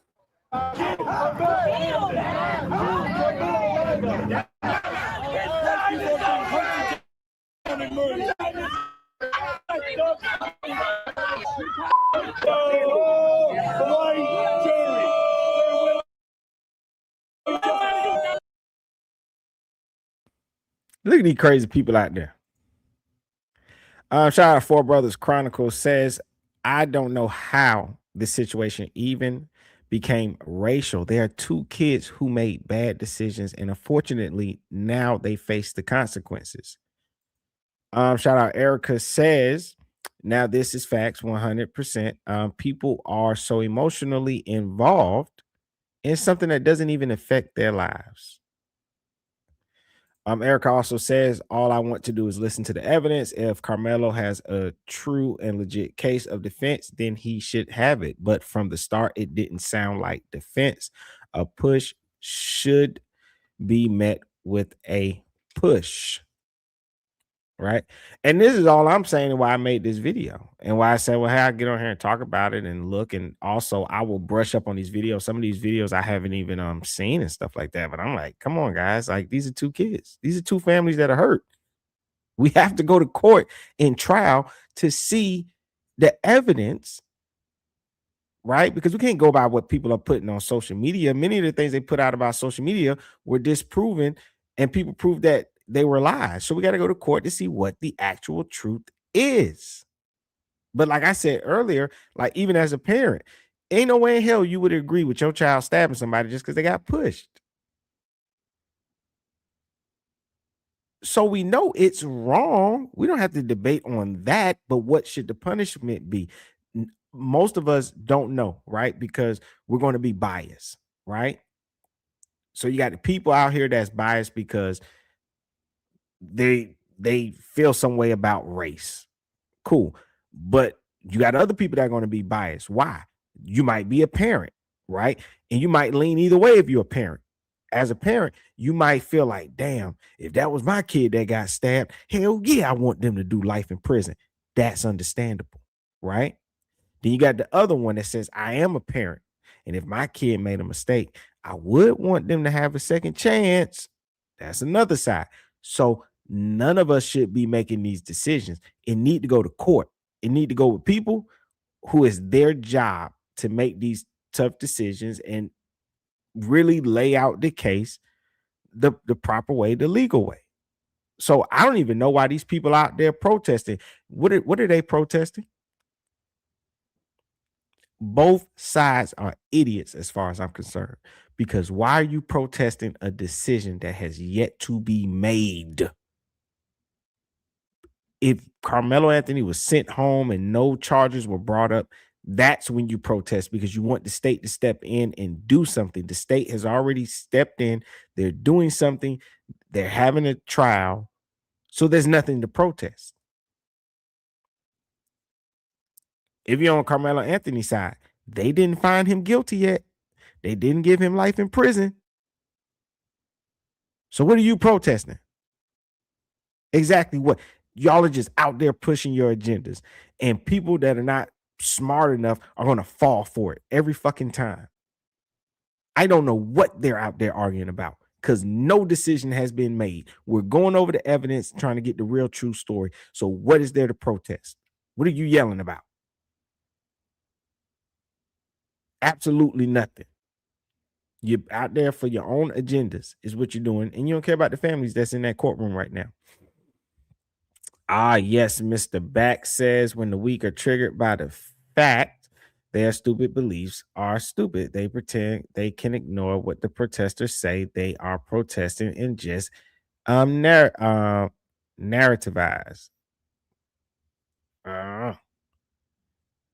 There's no reason for anybody to be out there protesting. There's nothing to protest. Two teams got into a disagreement and one stabbed the other. We got to go to the law and see what is allowed and what isn't allowed. And then comes the punishment. Don't matter what people are protesting. Don't matter what they saying. They need to go home. Shout out to Erica says, thank you. I agree. This isn't about race at all. Thank you for that comment. Four Brothers Chronicle says, thank you. I don't feel like it was racially motivated. People are just losing their darn minds. Thank you for that comment. Appreciate that. Cash Dinero says, thank you, Four Brothers Chronicles, for that comment as well. Appreciate that. And Cash Dinero says the situation wasn't racial at all, but races are triggered. Yeah, a lot of people triggered on both sides, though, you know. Both sides, people are triggered. Because you have people that sit around and wait for things like this to happen so they can jump on it, you know, and that's the thing. So. Uh-oh, spaghetti-o. Oh, okay. Oh.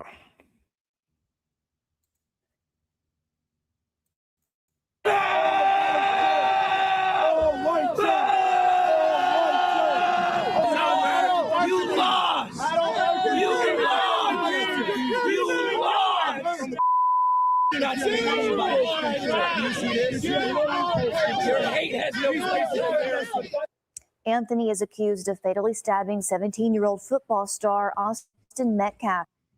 You see that? These people, I wish, man. You know what I do? I go out there and hold them all hostage, and I make them hug each other and sing gospel songs together, man. Y'all stop all that yelling at each other, man. Hug each other, hold hands. Over outside the courthouse yesterday with dueling crowds on both sides making their voices heard, some focusing on the all-white jury selected in the case.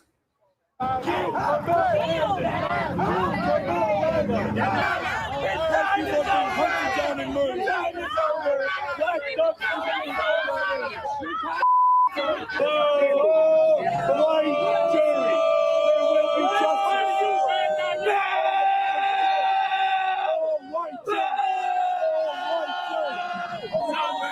You lost. You lost. You lost.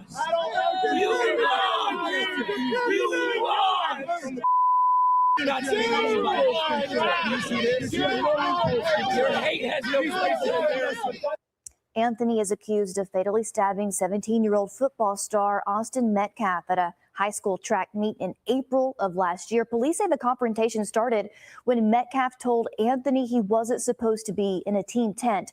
Investigators say things quickly escalated, ending when Anthony pulled out a knife and stabbed Metcalf in the chest. The jury heard the emotional 911 calls and and also to oh yes, Mr. Bax, I did address with them saying where it was a all white when it was like it's a white jury, no black people and the black women, and they got struck down. And I said, well, I don't think necessarily they were stricken down for racial reasons. And we went over how a lot of times us as a people, a lot of times we try to find a way out of getting out of jury duty, or people don't know how to go in there and speak, or they say, oh, well, I can't convict him or sentence him to life. And people can use that as a reason to get you off of the jury, versus as you, I'm pretty sure you have those white people that go in there and they make sure that they answer the questions right so that they can stay on that jury. and saw enhanced video from the track meet. He has pleaded not guilty to murder. His defense told the jury that Metcalf struck first and Anthony reacted in a split second of fear and chaos. Prosecutors told the jury in opening that the case has nothing to do with race. Oh, I didn't finish my thought. My bad. So we went over that, but I also said, though, I do think that they should have did something, at least get one black person on the jury and stuff like that. But I do understand and know that they are protesting for that, but that ain't really what they protesting when you out there saying, because you probably missed the other video I played, but that they could say that that's what they're out there protesting.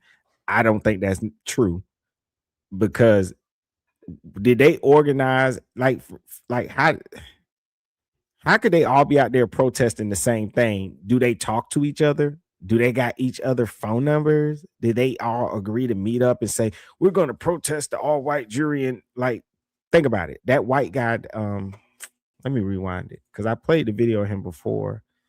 Matter of fact, I got it right here, because we talked about this earlier. So I get it. They're going to say, oh, they're protesting because it was an all white jury. Everybody was not out there protesting that shit. In your comments, you're trying to make it seem like I'm ignoring what they were protesting about, and it's not true. We love our black youth. They deserve protection too. Hold on, watch this.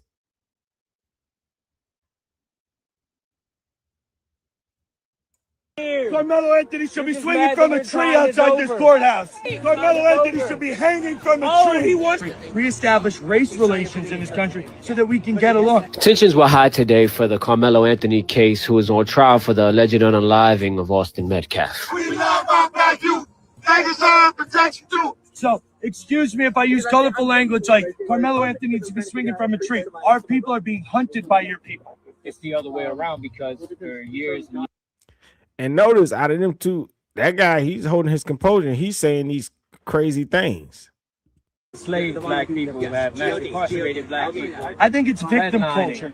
I think it's victim culture, and there's too much. You crack ass motherfucker, you barely made it. Now you hear that? Alleged unaliving of Austin Metcalf. We love our black youth. They deserve protection too. So, excuse me if I use colorful language like Karmelo Anthony needs to be swinging from a tree. Our people are being hunted by your people. It's the other way around, because for years. Now, mind you, right after that, he says, oh, I think it's victim culture. Dude, who's hunting who? What group of black people hunting white people? What group of white people hunting black people? Y'all both out there acting like victims. So I wasn't ignoring what they say they're out there protesting. They can say whatever they want to say. I'm listening to what they're saying, and they're just hurling racial shit at each other. That's all they're doing. So I wasn't ignoring what you were saying. You know what I'm saying? Saying that like I'm not ignoring what they say they were out there protesting. I'm looking at what they were actually saying and doing to each other. Yep. Yeah. Slug says if it wasn't for the one black dude shouting with the white goatee, this wouldn't be happening, and we all grown to remember to keep your hands to yourself.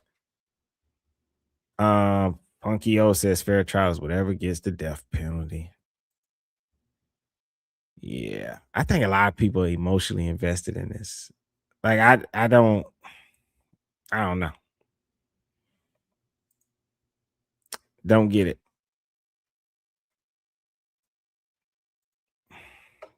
People are ignoring the fact we're talking about immature boys that just got into a fight, and we're trying to figure out what we should do. Or self-defense. They say Metcalf was unarmed, that Anthony provoked a fight with someone he didn't know, and then pulled out a knife and carried out what they described as a, quote, sneak attack. Metcalf's father previously spoke to Fox. Watch this. This was not a race thing. This is not a political thing. This is a human being thing. This person made a bad choice. Hold up, wait a minute. So for all you people that think you fighting for Metcalf father, you so emotional. You want that boy get the death penalty and all this other stuff, and you speaking all this hanger and this racism, and I don't care if you racist black or you a racist white. How are you speaking for people saying what you want? You don't know these people. That's out the mouth of the father. He lost his boy, and he still is saying this ain't racially motivated. It ain't political. Y'all are disrespecting this man openly. Every time you try to make it something that he said it's not when discussing the death of his kid. Ain't no way in hell any of you love this boy more than this man loved that boy. Ain't no way in hell any of you hurting as much as he hurting. You're a fucking idiot and an asshole if you say you do. Ain't no way in hell you care more than he care. But you got people with their own agenda that want to act like they give a damn about this boy more than his father care about this boy. And the father is saying what I'm saying. So I don't have a reason to listen to any of the racist people on either side. I'm going to listen to the daddy. If the daddy, whatever the daddy say, what the daddy say. I'm going to listen to the daddy. Daddy said it ain't racial. He said it ain't political.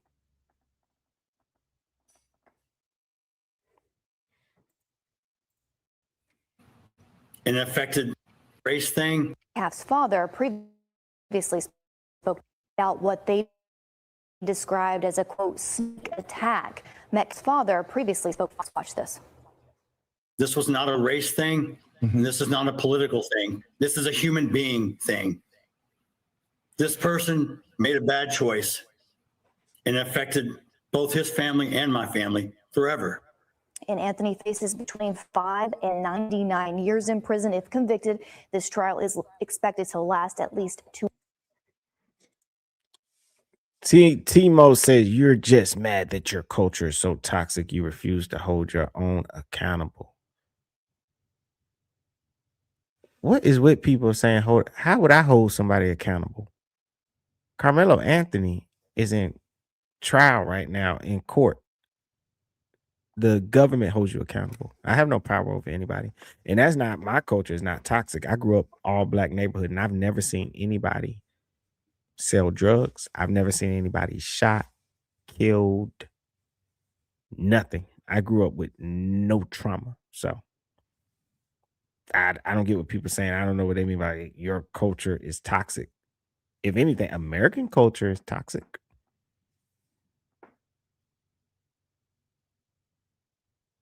Correct? Because see, and this is the thing I'm saying, like, we can always go back and forth. Just like somebody, I ain't gonna do it. We go back and forth about what each race of people is doing, but I think it's stupid and it's dumb. And I don't think anybody, just because of their color skin, speaks for their race or ethnicity or culture that people say that they come from. So, but Timo, I don't know if that's directed at me. I'm saying if that's directed at me. I'm angry that people are not caring about the family. So I don't think people are really truly caring about Austin Metcalf family. I don't think they care about them. I think they're using them. 2 weeks, guys. All right, Jaylee Painter, thank you. Let's bring in nationally recognized plaintiff's attorney from the Hyman law firm, Kelly Hyman. Kelly, based upon what you learned in court yesterday, I know you've been following this, we all got a sense of how prosecutors are going to attack defendants' self-defense argument. Was it effective in your opinion?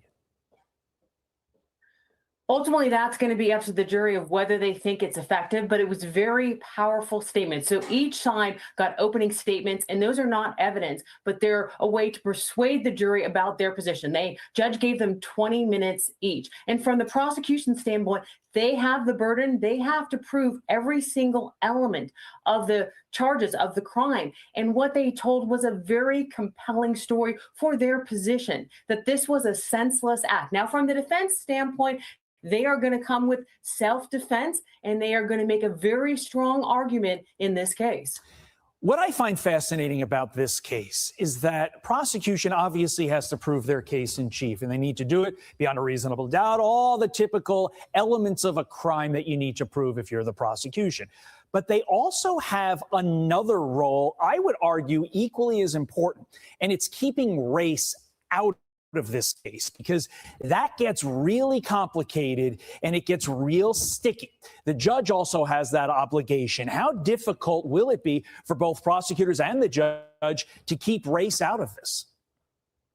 Well, when we look at the jury makeup, it's important to note that the jury, it's been reported that there are no African Americans on the jury. And so this was a bone of contention from the defense standpoint, because there were 3 African American women on the jury that was striked by the prosecution. Now, under our Constitution, we are allowed a jury of our peers, but that doesn't necessarily mean that someone who is African American is going to get an all African American jury. But what that means is by your peers, that it's supposed to represent the community, that in fact the juries are what the community represents. Now, defense challenged that the 3 African Americans were taken off the jury, but the prosecution standpoint said it wasn't race-based. Now, if in fact the defendant is convicted, I could definitely see this race issue going up on appeal and potentially reverse any type of verdict.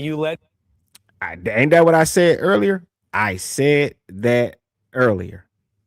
And that's why I said you keep making it racial because you want to see this black boy found guilty. You're going to fuck around and make it too racial and stuff. Like, I think it's messed up. They need to have some African-American people on that jury. I don't know why this is being allowed, but my point is that ain't why them people out there protesting. They out there protesting for races. They just hate each other. That's why they out there protesting. That ain't gonna fool me, because them out there protesting ain't gonna change anything. You gotta let the lawyers and the people in that side of that courtroom do their damn job. But that fighting and hurling names and all that stuff they had going back and forth ain't helping nobody. Ain't doing nothing but hurting. Led me to my final question. Could you see this case, we report the trial is going to last about 2 weeks, but based upon how many issues are ripe for appeal, including starting issue 1, the jury, could you see this case dragging on and on and on for years in the appellate system? That could potentially happen, but it's important to remember about this case. There are 12 jurors, and the way it is in Texas, that all 12 jurors have to agree, in fact, that he is guilty of the charge. So if one doesn't agree, then that could potentially be a mistrial. But in fact, if he's convicted, as Todd, you pointed out, this case could definitely go on appeal, and then it could go back again and potentially last for many years. Kelly Hyman, thank you for your insight on this. Really appreciate it this morning. Thank you.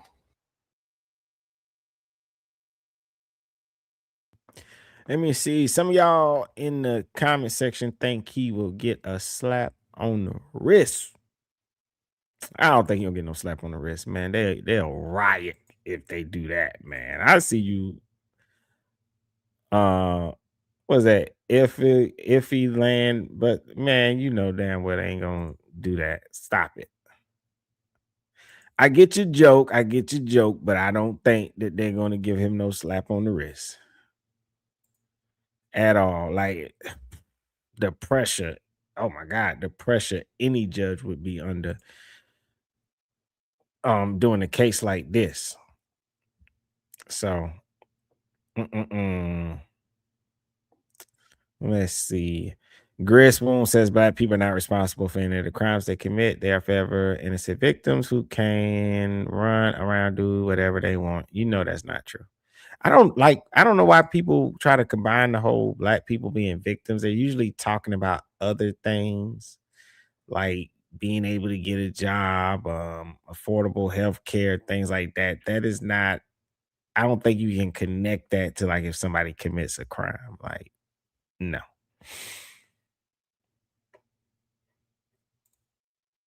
So I don't know. I think, and I get the whole victimization thing. I've said it myself as a black person. Like, come on, y'all. We like you trying to be a victim. Like, I get that, but I don't know.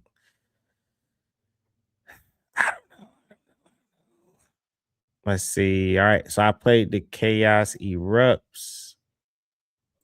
Boom, boom, boom. Murder trial, Texas team. I'll play this one next. I think the brother speaks in this next video.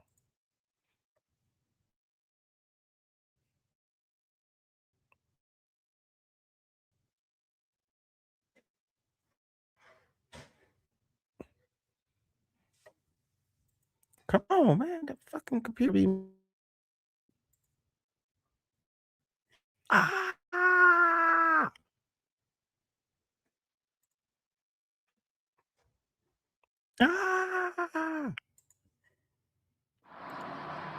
Tonight, day one in a trial that has deeply divided a Dallas suburb and made national headlines. Karmelo Anthony, now 19, charged with first-degree murder and the stabbing death of 17-year-old fellow athlete Austin Metcalf after a confrontation at a track meet last year. Can you be around the stabbing? Kirkendall Stadium press box is going to be a student athlete.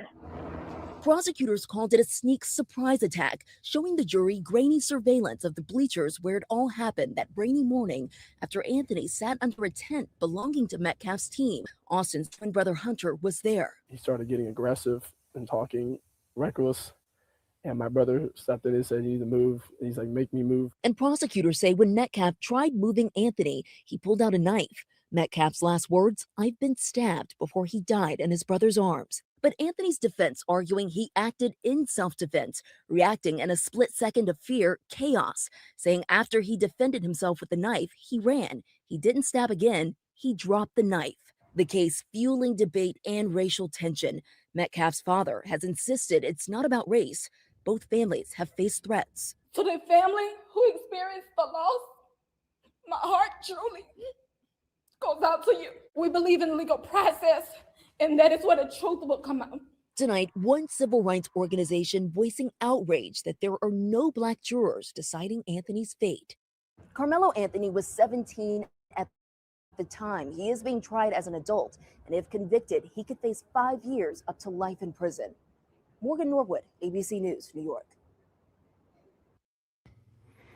Yow, yow, yow, yow, yow, yow. Yow, yow, yow, yow, yow, yow. Bow, bow, bow, bow, bow, bow. Yeah. Any more predictions, guys? What you think is gonna happen?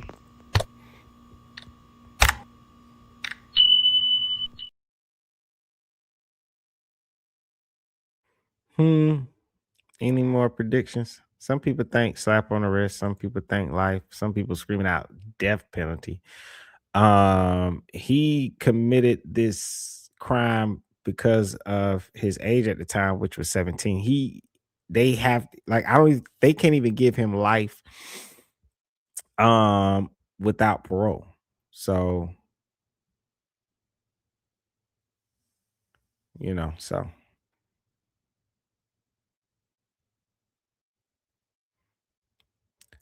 put in, it says we having the same sort of thing in the UK. Personally, we all need to stop and think of the next generation. Agree.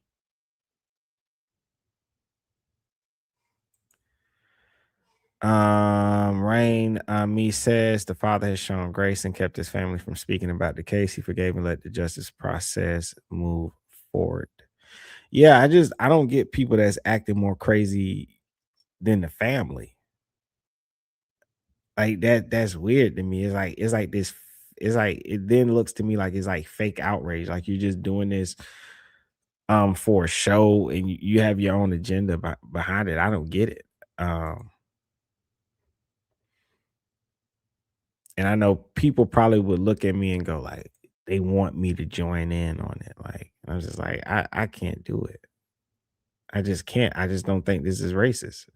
I don't think them and what happened between them was a racial event. I think it was two boys. I think it was testosterone and they got into it. Boys get into it all the time. It ain't no racist shit.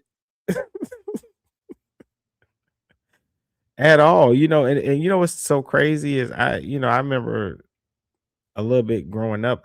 I think even what's weird about me too is when people try to make it racist. I'm noticing like a culture shift, like in America. I almost can't tell the difference between like a white kid and a black kid. Like the things they say, they kind of all talk the same. Is all this bro shit and twin. They all sound silly. They like sound the same to me. I can't believe these things. Something like this happens and people just, because they were racial and Austin Metcalf, he was a racist and he only, it's just, it's just weird to me. The adults are just losing fucking mind.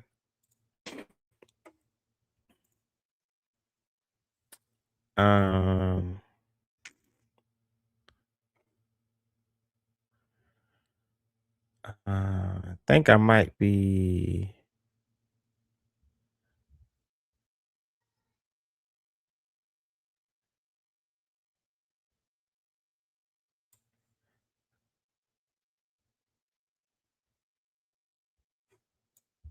I did the recap. Let me see. Do I gotta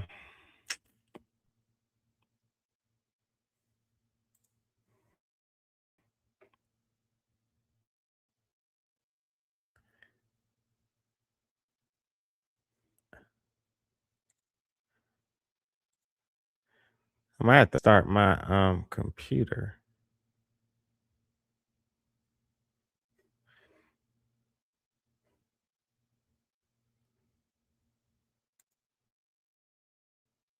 Karmelo Anthony after a jury with no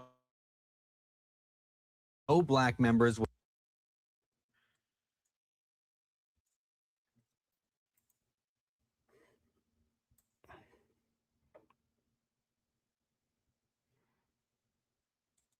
Welcome back into Live Now from Fox, and we want to switch gears here and pivot to a case that has really grabbed the nation's attention here. I want to bring this post from Fox 4 News up on your screen here.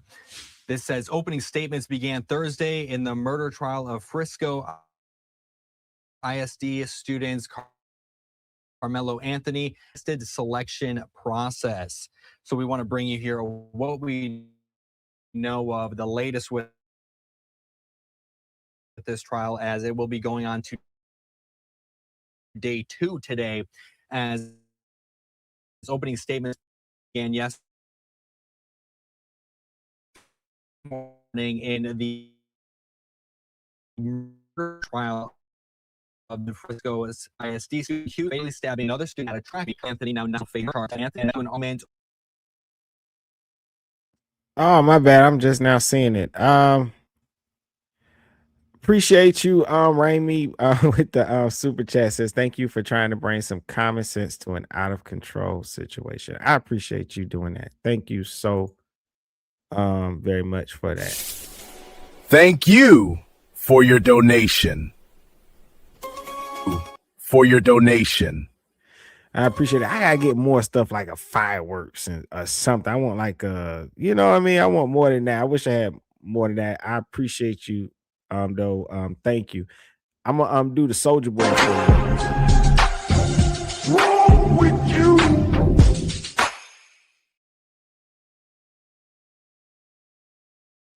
Shout out to you for that. Thank you, and I appreciate it. Thank you. Thank you.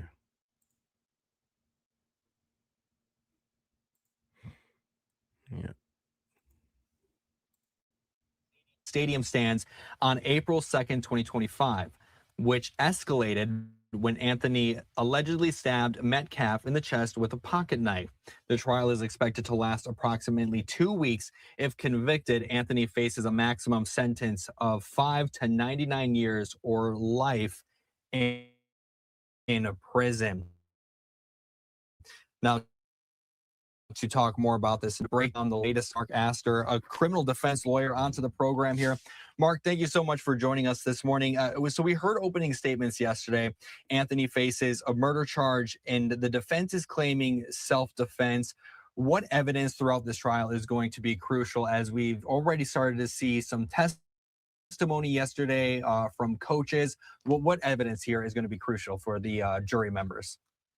Yeah, well, obviously, first and foremost, I think this is the only defense that, the defense has of self-defense. If you read the police report, it's right there in black and white. They're claiming self-defense. So obviously, the prosecutor is going to start bringing in eyewitnesses, people who saw this, people who saw the defendant flee from the scene. So we'll have some of the other students. We might have some of the teachers. We're certainly going to get the law enforcement officers who were on scene. The police report indicates that at least one of them had contact with the defendant. Another one also found the alleged motor weapon. So those are the kinds of things that are going to be brought out. Obviously, if there's some surveillance video, that's going to be coming in too. So that's the state's case examiner's office to talk about the actual cause of death. And for a self-defense case, what needs to happen to be able to prove that for self-defense, especially when it escalates to a point where somebody died? Well, I think from the defense perspective, they're going to have to establish that the force that was used was reasonable under the circumstances.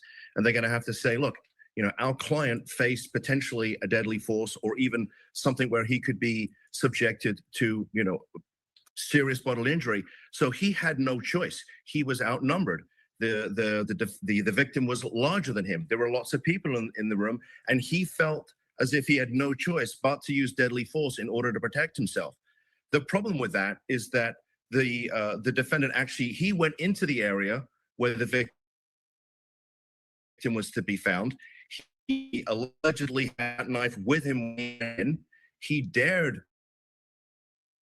that he provoked it.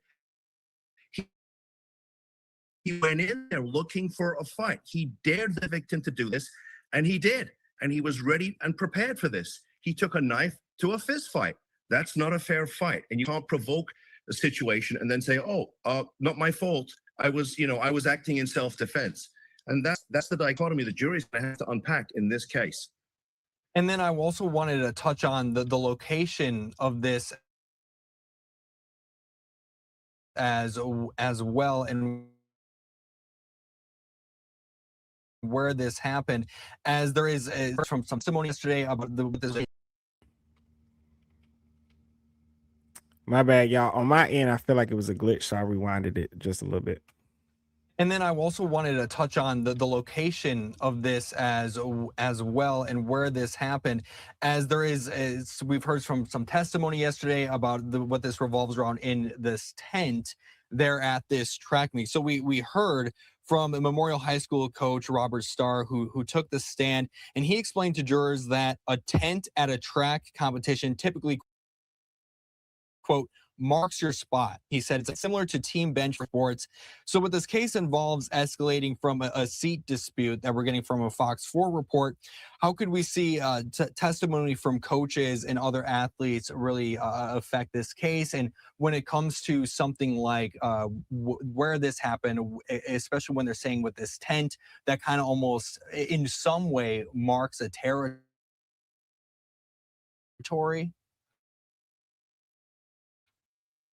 Yeah, I mean, we have to going into the victim space. That tent area it's almost like it's a little bit of a house, right? You know, this is our home. You don't come into our home. And if you do, we have a right to protect that space. And according to the police report, the victim in the case said, hey, you shouldn't be here. You need to leave, right? This is our space. Go to yours. And that's when, this incident started to escalate because the defendant didn't want to leave. And now jurors were also shown grainy surveillance video of what happened. Man. Shout out to my brother, Prince of Petty. I asked earlier how much time did y'all think that he would get. Prince is saying that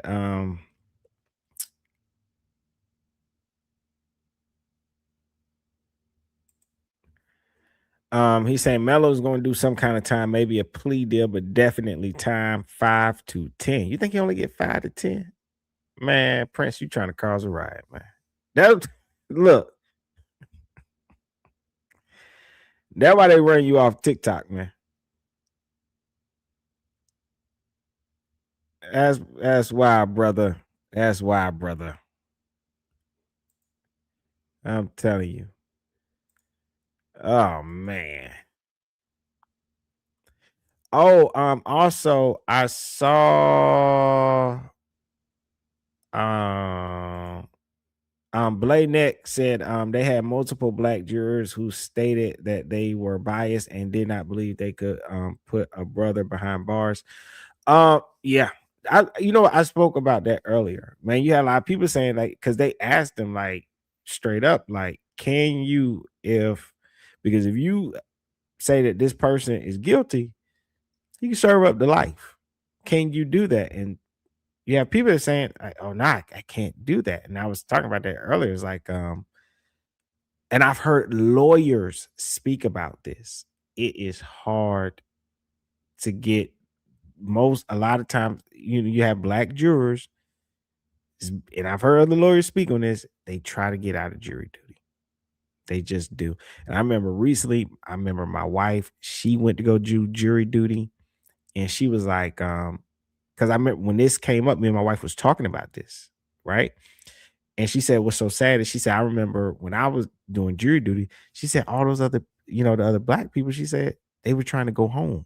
They didn't want to be, on the case, they didn't want to do it. She's like, a lot of times. And then in this chat, in this live that I'm doing, a couple people coming and say, well, man, it's your duty to do jury duty. That's like, as an American, that's what you're supposed to do. And I was saying, like, that's one thing I will admit to, I can't lie about. Many of us don't want to do it. And that could be a reason, as it's kind of hard to get them on this case. They're so emotionally charged because they made it a race thing. I could have did it because I can walk in there and I'm not looking at the media. I don't care what other people say. I'm not going to feel hatred or bias just because everybody else wants to make this something that it isn't. I could sit on the jury and judge this case fairly. It's from a camera across the field. It says software allows the shots to be zoomed in, but it becomes grainy. So the video shows a person who the state said is Anthony entering the tent from behind, and also saying a few minutes later, there are quick movements. Prosecutors said that was Metcalf pushing Anthony, trying to get him out of the tent. A few seconds later, Anthony exits the tent. This is according to Fox 4 Dallas reporting. So when we talk about the surveillance video, how crucial is that going to be? And especially when they're talking about grainy surveillance video, how can the jurors take that in, especially if the video is grainy and it could maybe be hard to identify certain people there? Yeah, so look, obviously a picture tells 1,000 words, but at the end of the day, the defense isn't arguing you got the wrong person. So does the video really matter that much? Are they going to say, well, this isn't our guy. You can't tell us that this is our client. Look at the grainy quality of the video. I don't think they'll make that argument because it doesn't make sense. Either he acted in self-defense, which means they're not denying that he stabbed the victim, or they're going to say, you got the wrong guy. You arrested the wrong person. That's not their defense. So I don't think the quality of the video is really going to make that big of a difference, to be quite honest with you. It helps, it helps the prosecution, but is it really the case that we're arguing about? I mean, no one's denying that this happened. Exactly. Carla says, if this was two young men the same color, would we be hearing from the media? Hell no, we wouldn't. Always an agenda. Don't be fooled. Thank you for that. That's all I'm saying. It's just, are we going to legally excuse it with the self-defense defense? And legal experts have been commenting and with Fox 4, our affiliate over in Dallas, saying the prosecution had a strong start yesterday. When looking at criminal cases like this, is that typical for a prosecution to really come out swinging at first and then the defense really plays their part later on in the trial? How does the structure really work when it comes to criminal cases here like this? Yeah, so part of the jury selection process is going to be, especially from the defense perspective, is to make sure that we exclude any jurors who don't believe in the presumption of innocence. But the fact, when I did defense work, when you've got a client who's sitting there, the jurors are saying to themselves, hold on a second, he must have done something, otherwise he wouldn't have been arrested. We wouldn't be here. So, as a defense lawyer, you're already behind the 8 ball, even with the constitutional presumption of innocence. And so as a defense lawyer, you kind of have to overcome that. So that's a problem for the defense. And honestly, I think the prosecution has a great case here. They really do. And then I wanted to talk about that jury selection, as well as there's been some controversy about that, as well as there being no black jury members on this trial. So can you explain to me the controversy behind that and how important jury selection is? And real quick, I know I was wondering about that too, right? Let me see. Blayneck says self-defense using a prohibited weapon on school grounds sounds sketch. I was wondering how would that affect a self-defense case too, right? Like, because you have a knife. Is it the proper length? I tell you this, I ain't gonna lie, I got in trouble for having a knife at school. And I almost got into like real big trouble for having a knife in school. Me and my mom used to like travel a lot. Me and my mom, my dad, my family, we would travel a lot. And at that time, this is like years ago. And I remember they had like the Columbine situation, but I remember for then it was nothing to be you be a young kid, you go in the gas station and they sell them little folding knives. It's, about that long. And you would carve your name in trees and stuff. It was never about being violent. You just like carve your name in trees and stuff, or you pick your nail with them and stuff like that. And I got in trouble because you ain't supposed to have it on school, right? I got in trouble for the school part of it, right? And there were like criminal charges with it too. And a lot of kids were getting in trouble at the time. They had a girl, her family's from Africa, and she was participating. They were saying, bring something to school from your culture. She brought this like a staff, like a long stick, a staff, like with the symbols. She had symbols on it and stuff. She just innocently brought it. She got arrested, in trouble for that. It was a lot of kids getting in trouble for things like that because all of a sudden there was a shift in looking at children as being innocent. They were no longer innocent no more. You had to be careful what you brought to school. And I got caught up in that. But my lawyer measured the knife and said it wasn't over like the 2-inch something mark. And so they was like, okay, well, he still got to go to like alternative school for the rest of the year, but he can come back to school after that. But he's still in trouble because you still can't have a knife at school. But before, nobody was worried about things like that, But I say that just to say this. I wonder how that would work in a self-defense case where you're not even supposed to have a weapon.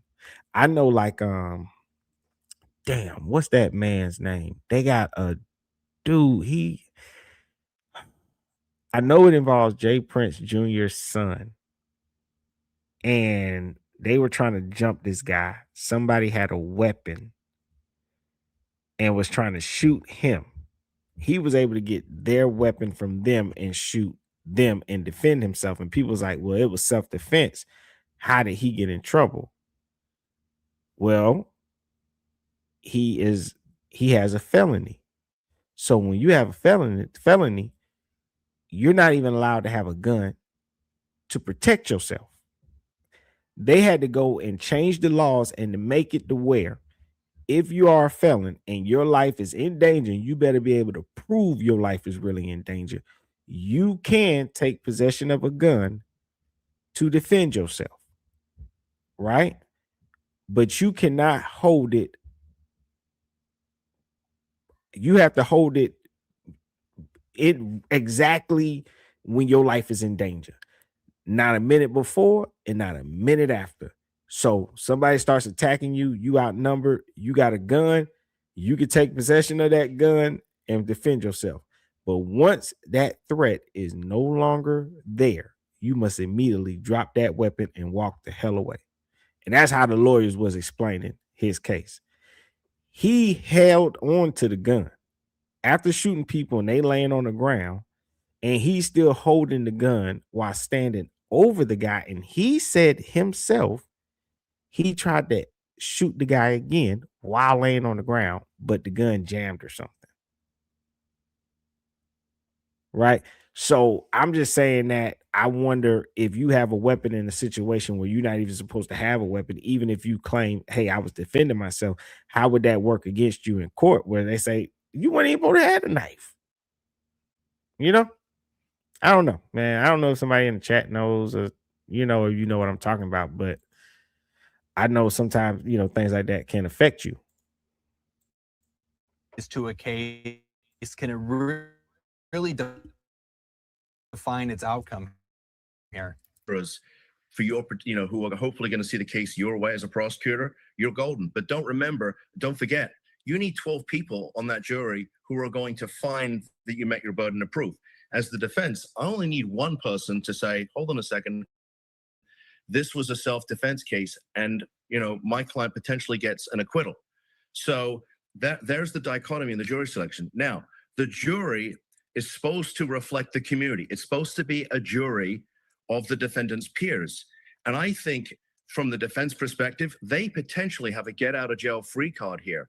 And as a prosecutor, as a former prosecutor, I cannot believe the prosecution actually made this mistake to exclude all of the African-American jurors, knowing you had an African-American defendant, knowing that you had a bunch of people outside the courthouse who feel that they're not, that their community, the African-American community, is not going to get a fair trial, I think is a big mistake. You got to remember, as a prosecutor, you're not there just to convict. Your job is to make sure that the defendant gets a fair trial.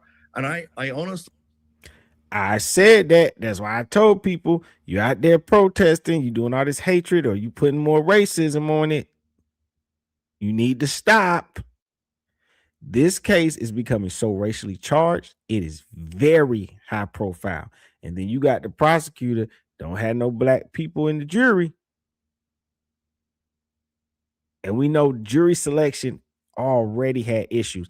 Do you know they had to interview like 600 damn people?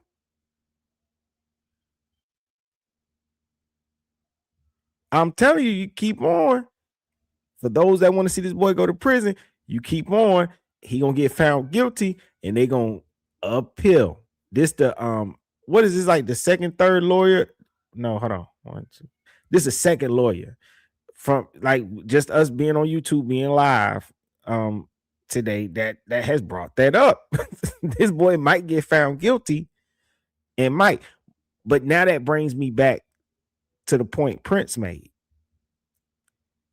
Be that as it may, this may be also presenting an opportunity where the prosecutor might notice this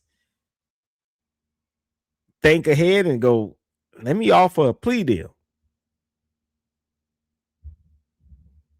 So I think the racial tension has ruined this case on so many levels. I really want to see what's going to happen and where this is all going to go. I think if there's a conviction here, I think the appellate court is going to take a very hard look at this and potentially reverse this. This is a serious mistake by the prosecution, and jury selection is one of the ways that an appellate court will reverse a conviction. So we'll have to see how this plays out. But if I was a prosecutor, I would never have done this. It's a mistake, and I think this is going to come back and haunt them. And that you actually took the next question right from me. If we could. And you see, this guy, he was a prosecutor. So I take his wisdom and knowledge a little bit more than other people, even more than myself. So I'm just on here running my mouth. Fuck me, right? Listen to the former prosecutor. Well, not of this, but he used to be a prosecutor. As a prosecutor, I would never have done this. It's a mistake, and I think this is going to come back and haunt them. And that you actually took the next question right from me. If we could see an appeal from this because maybe he doesn't feel that he is represented by his peers. Yeah, I mean, how can he? I mean, he's an African-American young man in an African-American community, and he has no African-American jurors to decide his fate. How can that possibly be fair? Now, to the prosecution's point, I'm sure when the judge said, "Why are you striking this person?" I think what they said was, "We don't want any teachers on the panel," right? And when you do that once, okay, sounds okay. When you do it twice, maybe.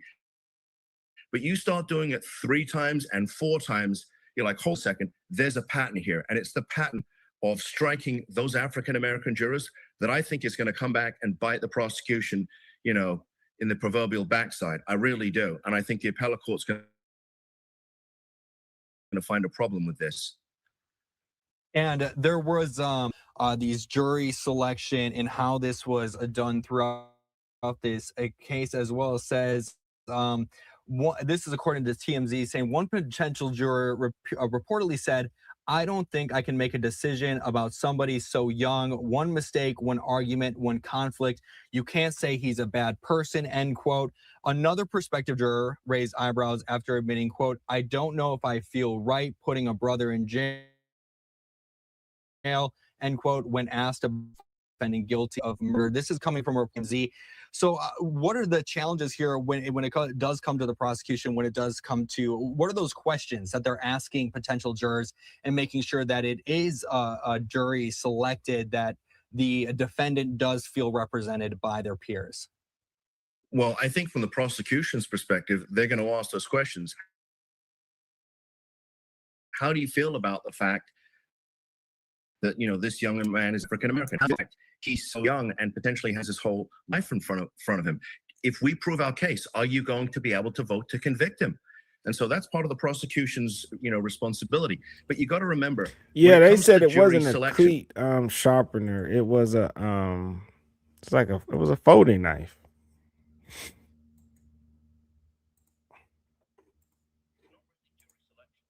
It's not really jury selection. It's jury elimination. We're not picking jurors. We're just getting rid of the ones that we think aren't going to vote for us. And so that's what's happening. They're just striking these jurors one after the other. And whoever's left, that's your jury. So they're just really trying to make sure to nitpick with these potential jurors that, from a state perspective, are they going to vote for us? Are they going to help us to win the case? And obviously from the defense perspective, they're going to say, hold on a second. How can you possibly say that you can be fair if nobody on the panel reflects the skin color of our client or even the community for that fact? So, I mean, there's a real problem here. And I do want to bring in this post here coming from the New York Post. This says, jury selection in Karmelo Anthony murder case delivers major blow to defense as trial begins. So we're reading here that the New York Post says it's a major blow to the defense. But just like what we were saying in our conversation, this could actually work against the prosecution.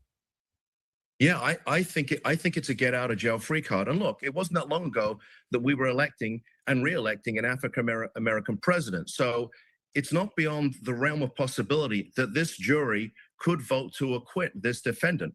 But if they don't, I think the appellate court's going to say there's a problem here.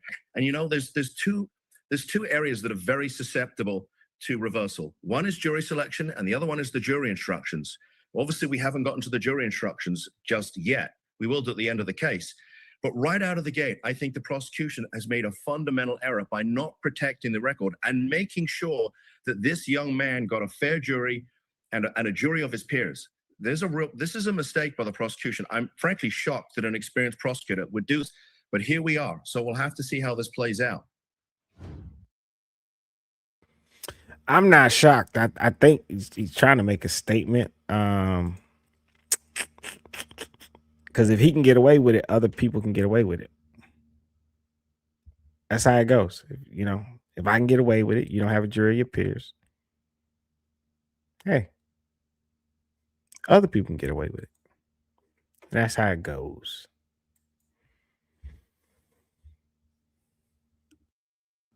But I think that they'll be able to appeal. It does sound like a get out of jail free card. And then I wanted to bring in this next one here from the New York Post saying and stuff. But I am totally against that. I think he does need they need to have a couple more African Americans on there. They have people of color on there, they're just not African American. So they have people of color on there, but they're just not African American. Coach of Karmelo Anthony's teen victim sobs as he recalls chaos after fatal track meet stabbing. Also, yesterday we heard the 911 call.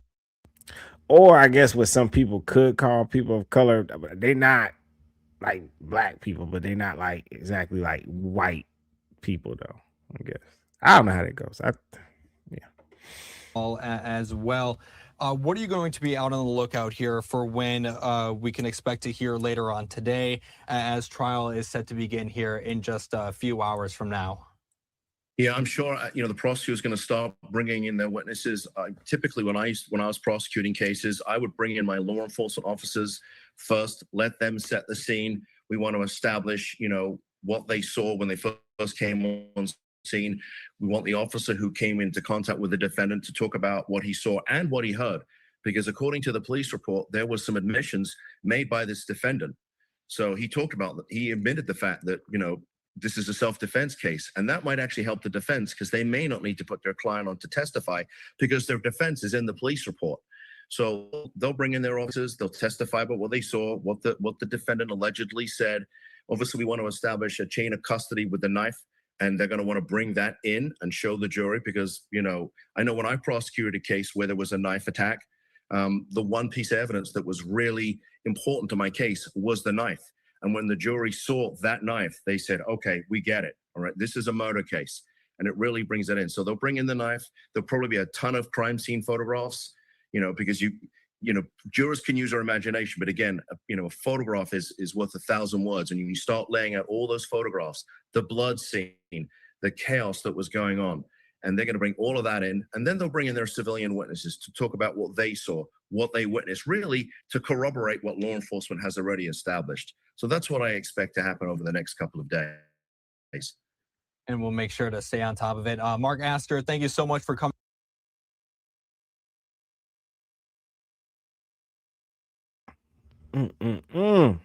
That's a very interesting take. Very interesting take.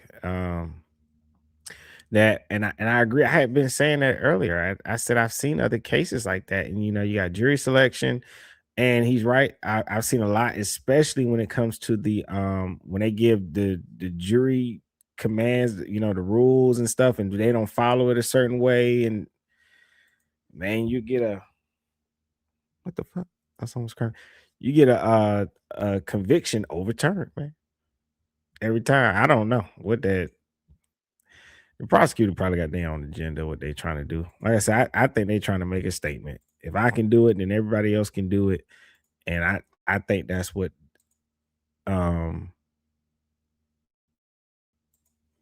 I think that's what is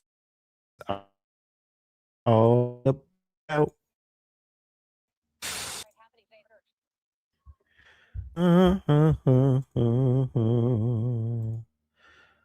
Let's see.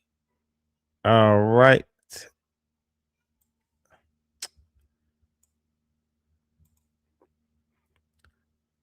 Bring up the next video.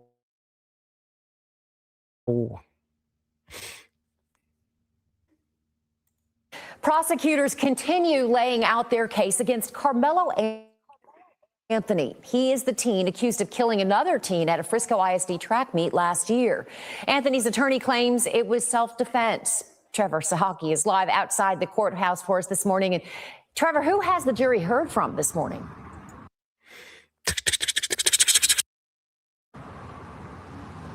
Well, Karen, so far we've heard from first responders as well as law enforcement officers who responded to the stadium for the stabbing. This has included a Frisco firefighter as well as several Frisco police officers. We also got to see body camera footage of Anthony's arrest. Now, that firefighter, he described in some graphic detail the state of Austin Metcalf's body after the stabbing. Metcalf's father put his head in his lap, and his mother wiped away tears at that point in the trial. Now, this case revolves around a confrontation between Anthony and Metcalf at a Frisco ISD track meet last April. Authorities say Anthony stabbed Metcalf, but Anthony says it was self-defense. After the firefighter testified, the officer who arrested Anthony took the stand. He described handcuffing Anthony as the body cam footage played. According to Officer Eduardo Cortez, Anthony told him, quote, "I'm not alleged, I did it," and quote, "He put his hands on me. I told him not to." On cross-examination, the defense did confirm Anthony surrendered peacefully and complied with the officers. The defense also pointed out the no weapons rule is not a criminal offense, just a policy of Frisco ISD. Defense attorney Mike Howard asked Officer Eduardo Cortez about Anthony crying after the stabbing.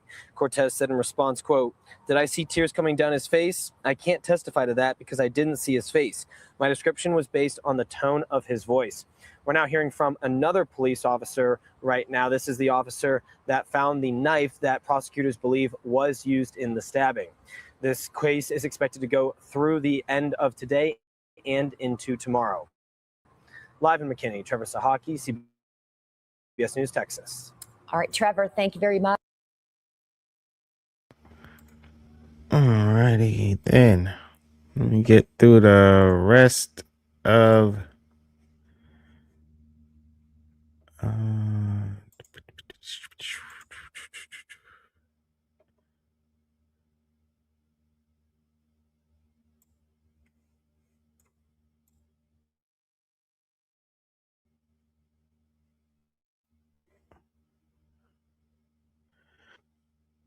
oh my God.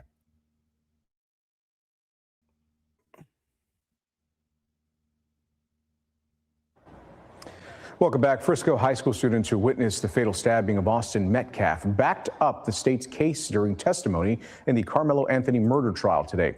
Those students describe a tense scene inside the tent at a track meet, and they claim that Anthony's actions were not in self-defense. Our JD Miles joins us live now from the Collin County Courthouse with the very latest on day 2 of testimony, JD. Where is my... Oh, okay.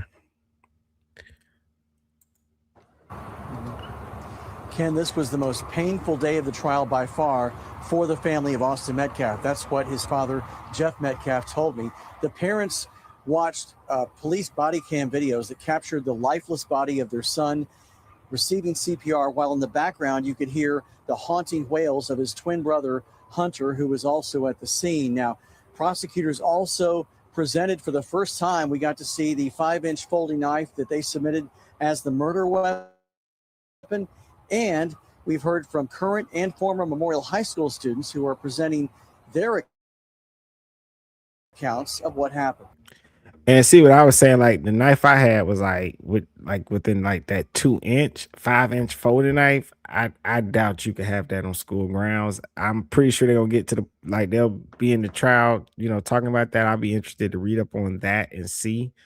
I didn't look that up because I didn't make that video for that in particular, but I doubt you would ever. 5-inch folding knife. I don't think you would be allowed as a student to have that on grounds. I have that on you like that. I just don't.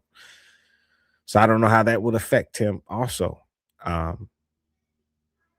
in the case. To be several track and field teammates of Austin Metcalf testified as witnesses during the Karmelo Anthony murder trial. Those who were under the tent at Kirkendall Stadium on April 2nd, 2025, described the scene before, during, and after the fatal stabbing.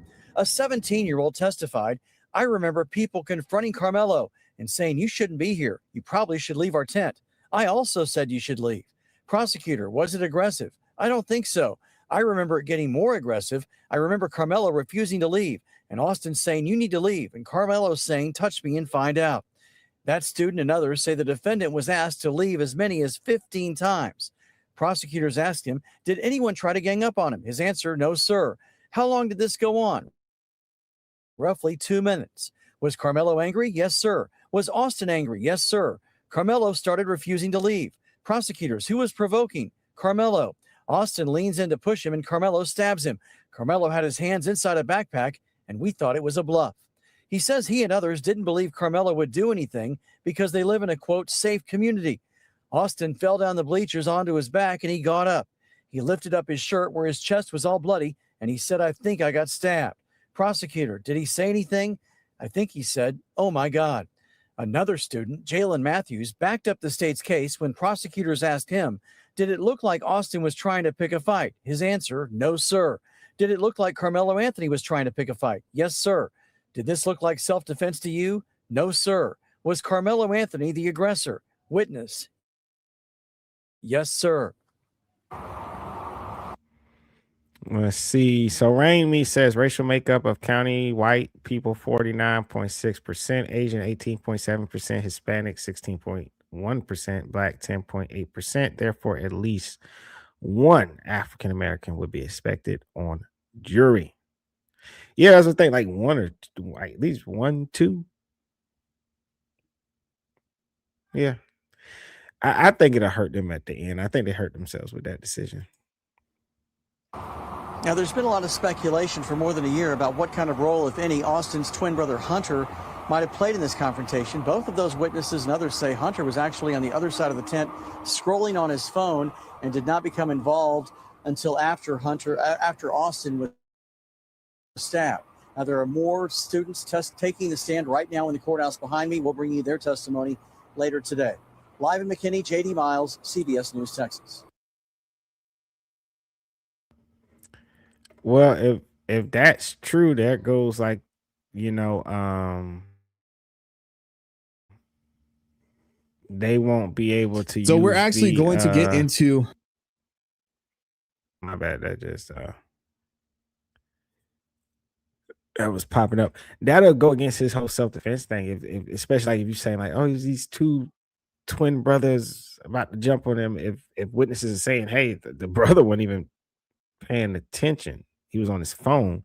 But then that, I don't know, but then that goes against earlier stories because remember the brother said that he says that his brother moved his bag or, and was, confronting him. So he couldn't have just been over on his phone, not paying attention or something, or I don't know. Or maybe it points to the fact that maybe him not being involved is he's listening and seeing what's going on, but perhaps doesn't think it's such a big deal to the point where he would need to go back his brother up and help him, which would then again point to the fact that it hurt the self-defense case because it's like, I mean, I didn't even react. That's how I didn't think it was serious enough for somebody to get stabbed, So I don't know.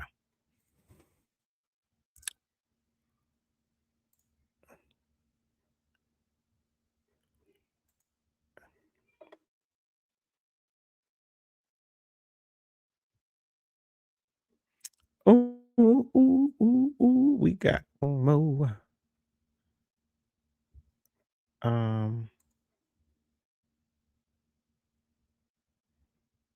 Come on. Trying to break up this other video. Welcome back. Frisco High School students who witnessed the fatal stabbing of Austin Metcalf backed up the state's case during testimony in the Karmelo Anthony murder trial today. Those students describe a tense scene inside the tent at a track meet, and they claim that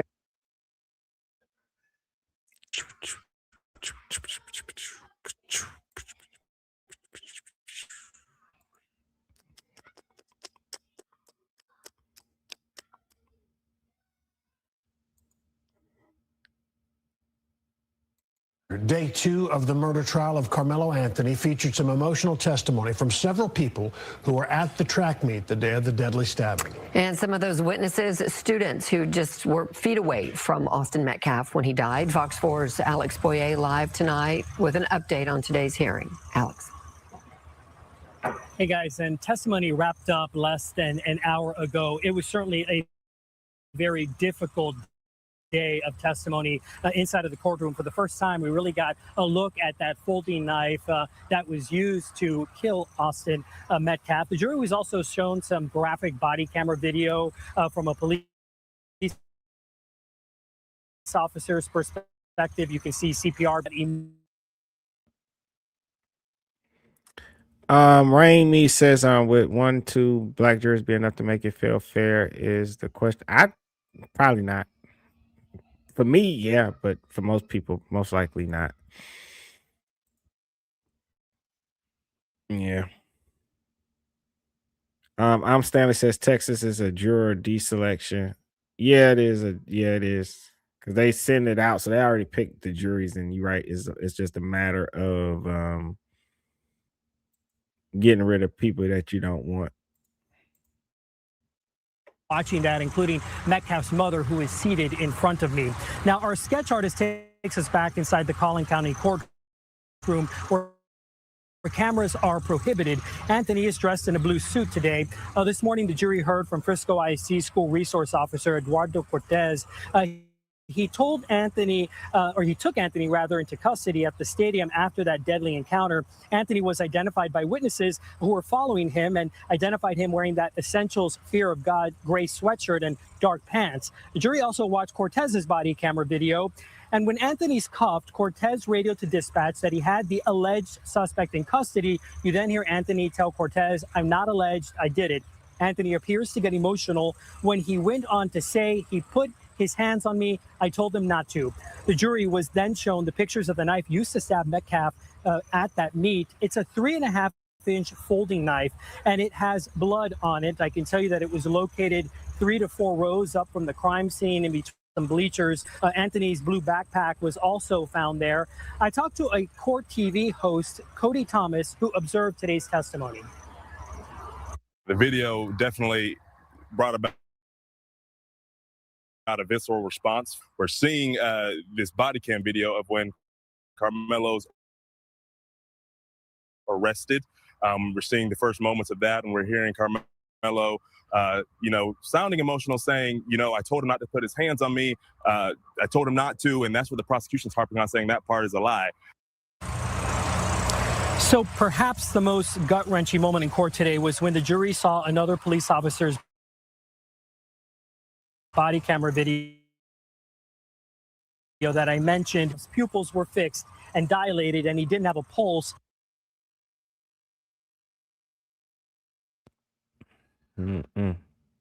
That's one thing about like trial. A family member, you got to sit there and rewatch your family member die. That would be hard for anybody, and then even for the defendant. Karmelo Anthony's sitting there too, and I wonder how much it's weighing on him. Like I actually took a life. Like, this person's not coming back. Like, every moment that goes by, you're realizing, like, this shit real. Like, damn. We went from promising students and athletes to, like, somebody's dead and the next person facing life in prison is, like, insane. It's like, how did we get here? Sure. First responders doing CPR on Metcalf at the bottom of the bleachers. That leader has fixed. He didn't have a pulse. He was gray, and it was obvious in that body camera video to us as well. That's when several members of the Metcalf family broke down in the courtroom. Here again. Of the courtroom. And, they're just taking it all in. It's a different kind of emotional reaction. It might not be as audible and visible. His liberty's at stake. He could go to jail for the rest of his life. And so while I was still inside of the courtroom, the jury also heard testimony from two teens who were under the tent that fateful day and witnessed the encounter. Both said that Metcalf asked Anthony repeatedly to leave the tent over the course of a few minutes and that Anthony refused. One teen said that he saw Metcalf use both of his hands to push Anthony on his shoulders. At that point, Anthony had his hand in his backpack, which was on his lap. He said that Anthony swayed back, and when he came back forward, that is when Anthony stabbed Metcalf. Now, the teens testified that they did not see him actually get stabbed, but noticed blood coming from his shirt, and that's how they were aware of the stabbing. Now, I can tell you again, in one of the officer's body camera videos, you can see Metcalf's twin brother, inconsolable, near the crime scene, and he was yelling really at the top of his lungs, crying, saying, "That was my best friend, that was my brother." Very difficult to hear. Now, I want to bring in my colleague, Amelia Jones, who I had left those afternoon. Our team that were under the tent also testified. Yes, all testimony today was from students who were firsthand witnesses to what happened under the tent. There were students either at Memorial High School or Austin Metcalf was not looking for a fight, and they believe Karmelo Anthony was the aggressor. Now, that's what they testified to when the prosecution specifically asked them those questions. But there was some inconsistencies in their testimony today. I wrote down witnesses described the physical interaction between Metcalf and Anthony differently. I wrote down a lot of words in my notes I have here. Witnesses used words such as nudge, push, touch, grab, and shove, all describing varying intensities of a physical interaction, right? They also, yes, differed on how hard Metcalf physically touched Anthony during that altercation. I wrote down that I think it'll be interesting to see how the jury really processes that and how they understand and believe the interaction went down from the testimony that was presented. Now, of course, we have to hear the defense's witnesses, right? And what those witnesses have to say. So on the defense's side, during cross-examination, I took note that Anthony's defense team really highlighted the difference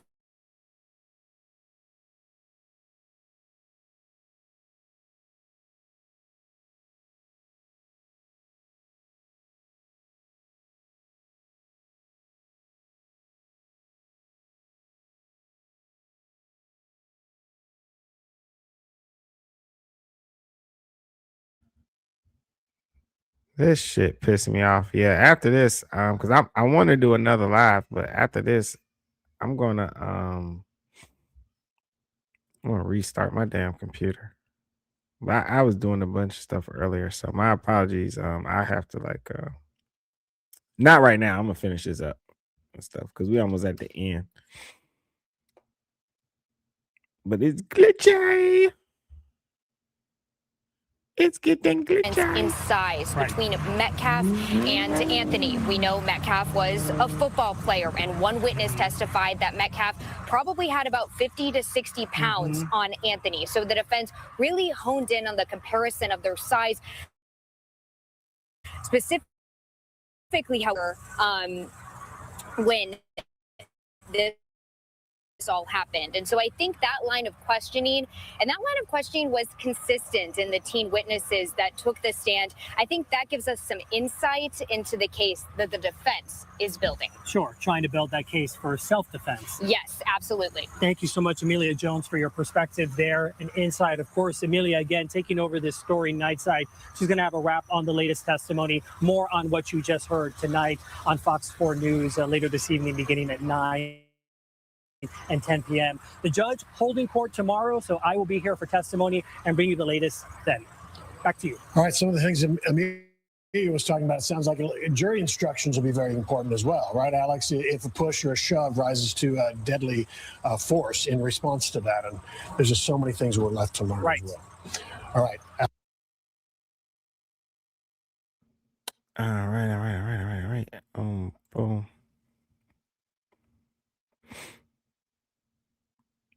There we go. I was gonna put this up real quick because I didn't I was gonna present this to see like if people think, oh, well, should it be like a lesser charge or something? What do most people think fits for what happened?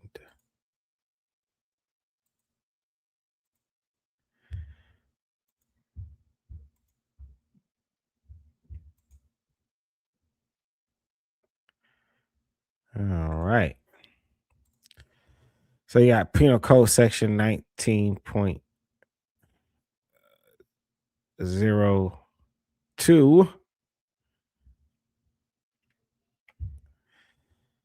So they charging him with murder, which is first degree felony. Says adequate cause means cause that would commonly produce a degree of anger, rage, resentment, or terror in a person of ordinary temper, sufficient to render the mind incapable of cool reflection. B, sudden passion means passion directly caused by and arising out of provocation by the individual killed, or another acting with the person killed, which passion arises at the time of the offense and is not solely the result of the former provocation. Yeah, a person commits an offense if the person intentionally or knowingly causes the death of an individual, intends to cause seriously bodily harm, bodily injury, and commits an act clearly dangerous to human life that causes the death of an individual, commits or attempts to commit a felony other than manslaughter, and in the course of and in furtherance of the commission or attempt or in immediate flight from the commission or attempt, the person commits or attempts to commit an act clearly dangerous to human life that causes the death of an individual. We had some I have a friend that cousin was doing that, running from the police, caused an accident that killed somebody. They got charged with murder. Right? Trying to see what capital murder says.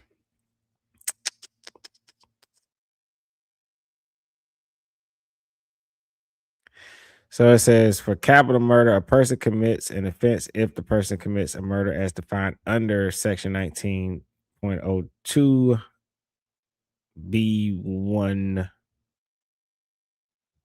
Let's see. Okay. A person murders a peace officer or fireman who is acting in the lawful discharge of an official duty and who the person knows is a peace officer or fireman. So that's capital murder case. Person intentionally commits the murder in the course of committing or attempting to commit, like if you kidnapping, burglary, robbery, aggravated sexual assault, arson, obstruction, or retaliation or terroristic threat under section 22.07. Okay. So murder somebody while committing any of those things is a capital murder case.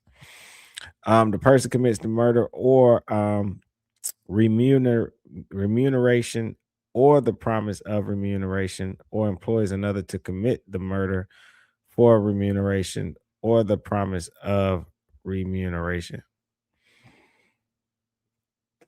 All right.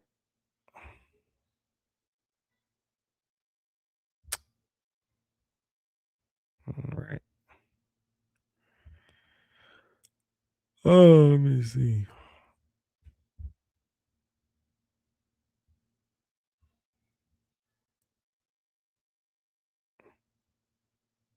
All right. Oh, okay. So remuneration is like payment for work compensation. So that's like murder for hire. I had to look that up. I didn't know that one. I was like, remuneration. That's how they put it. So when they be having a murder for hire, like conspiracy to kill Kate. So that's what those are like capital murder trials. Okay, so and then it says the person commits the murder while escaping or attempting to escape from a penal institution. Wow, so that would be a capital murder case. And person while incarcerated in a penal institution murders another.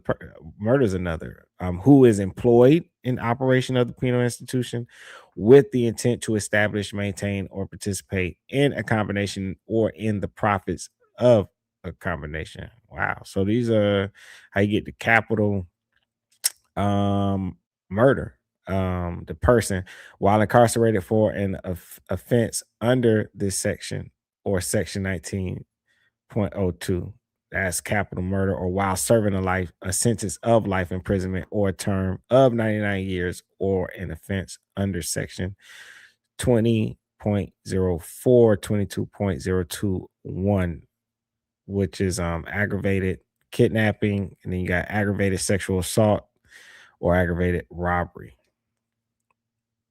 Let me see.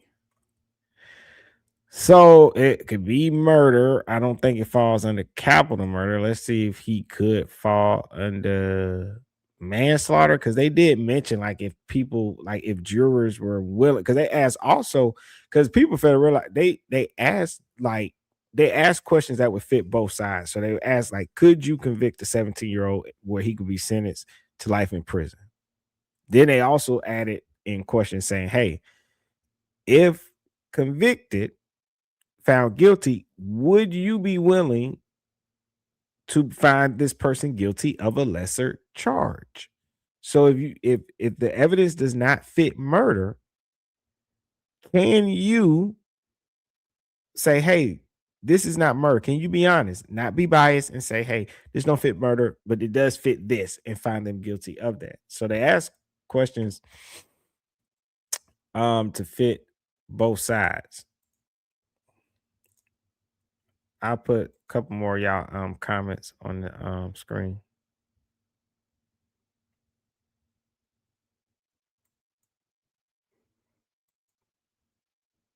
I appreciate everybody in the building. If you thumbs up, also those participating in chatting, having the conversation.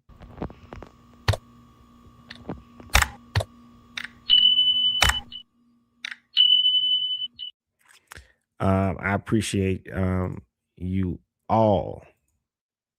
And it's been going good so far. You know, some people came in hot and heavy, and I understand it's just an emotionally charged case. I'm trying to get people to see, like, you know, if it's really about the families, there's no reason for people trying to make it racial.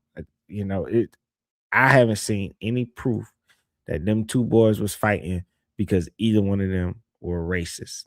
I think it's a silly thing that happened between teenagers, and you know, people, you know.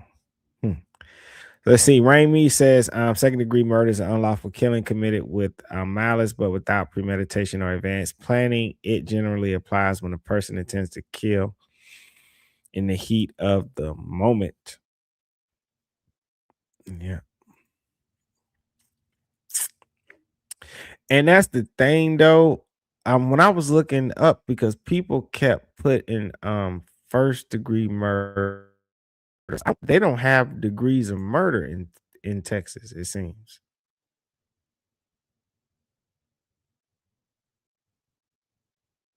Because I was looking it up, and when people were writing he's fighting first degree murder, when I looked it up, it was saying it's murder, but first degree felony is how it's supposed to be written. I didn't see nothing with second degree.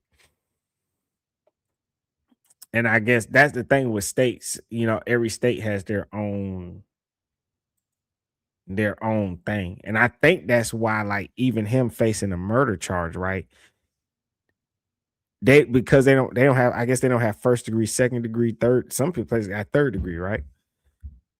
I think that's why his sentencing is so wide. It's his sentencing, they say he's facing 5 years to life. That means he could be found guilty of murder and be sentenced to 5.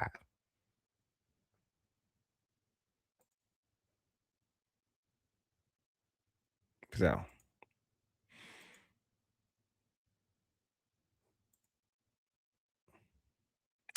let me see. Shout out to everybody.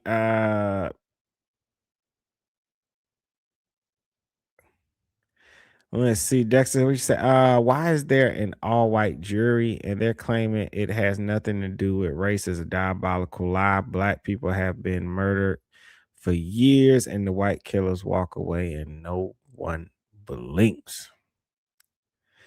I think that jury selection is going to come back to bite them in the ass. But they gotta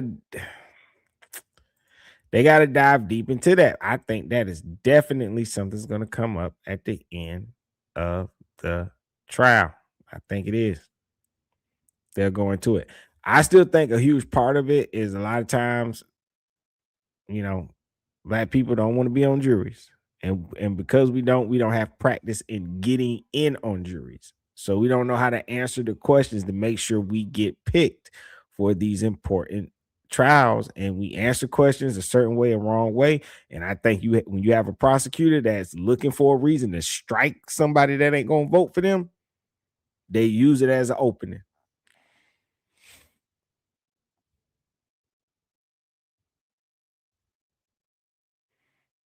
Yeah.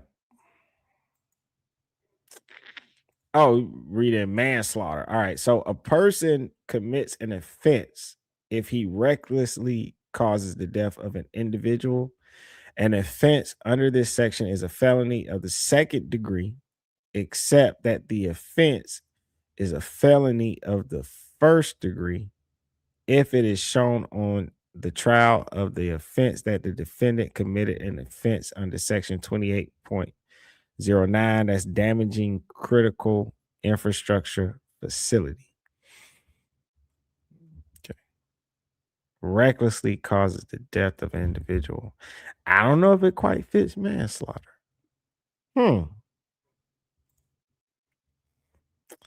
What he did, would it fit manslaughter? I don't know. Probably not. I would think like manslaughter, maybe kids in the parking lot driving the car, revving it up, spinning the wheels, doing donuts, and then they are being reckless and they hit somebody and kill them. Maybe that's like manslaughter, or I don't know. But it could be like them mutual combat, maybe fighting. Maybe it could be manslaughter. I don't know. Could be.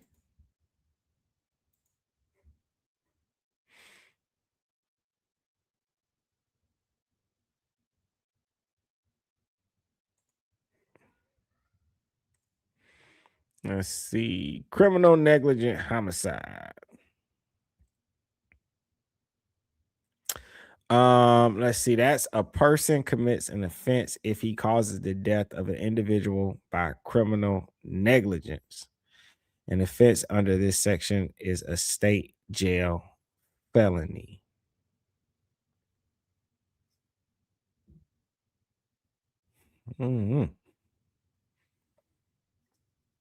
Criminal neglect.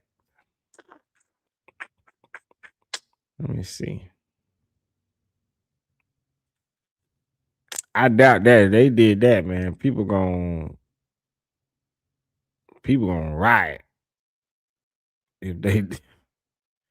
That would be a slap on the wrist if it was seen as that.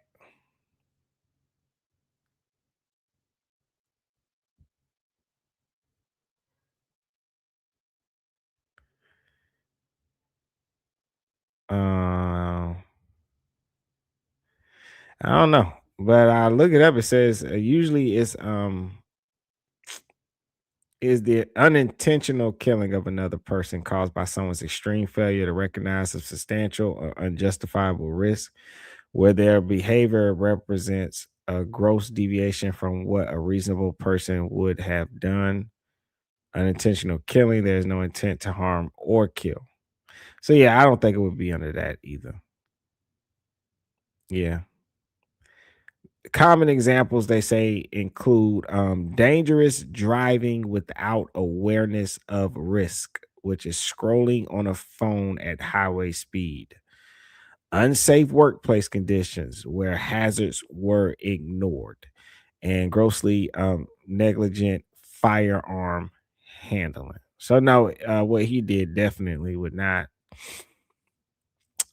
fit criminally negligent homicide. So I don't know if they would if the jury would lower this. Seeing as for murder and his age, he's already not able to be sentenced. He already has a chance at parole. They cannot just give him life without parole, which I assume they definitely wouldn't do the capital murder. He's not going to get death penalty.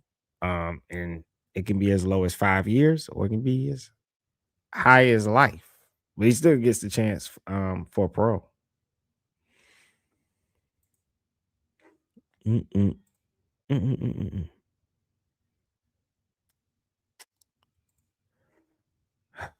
Oh, this is sad, man.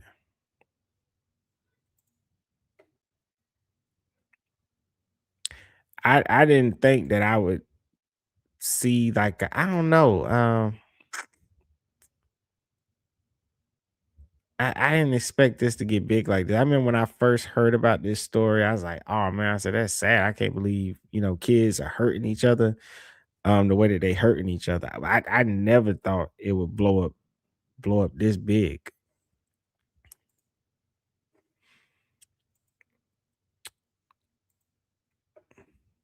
Look at him, man. 2 kids, 2 babies, man. All right. So I'm gonna finish my spiel. I gotta go back to my notes. How racial narratives form in high profile cases. And it's definitely what this is. Racial narratives in high profile cases form through a predictable chain of media framing, public emotions, and historical memory, like the whole, of course, the black versus white in America. And the research backs this up clearly. The pattern isn't random, it's structural, psychological, and deeply tied to America's unresolved racial history. When a case involves people of different races, the public rarely reacts to the facts alone. Instead, the case becomes a symbol of larger racial tensions already present in society.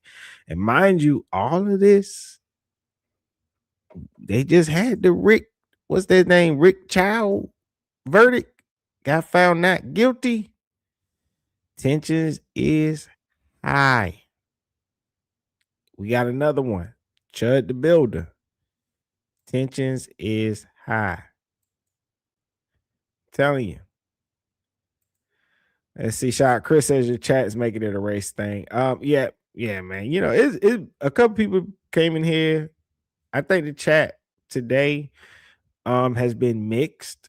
There's been a lot of people that have said they don't think it's a race thing and that they think we need to do better. And you have some people that just totally feels like it's a race thing, and some people have come in here and have been angry and and stuff like that. I give everybody an opportunity to be honest and say how they feel.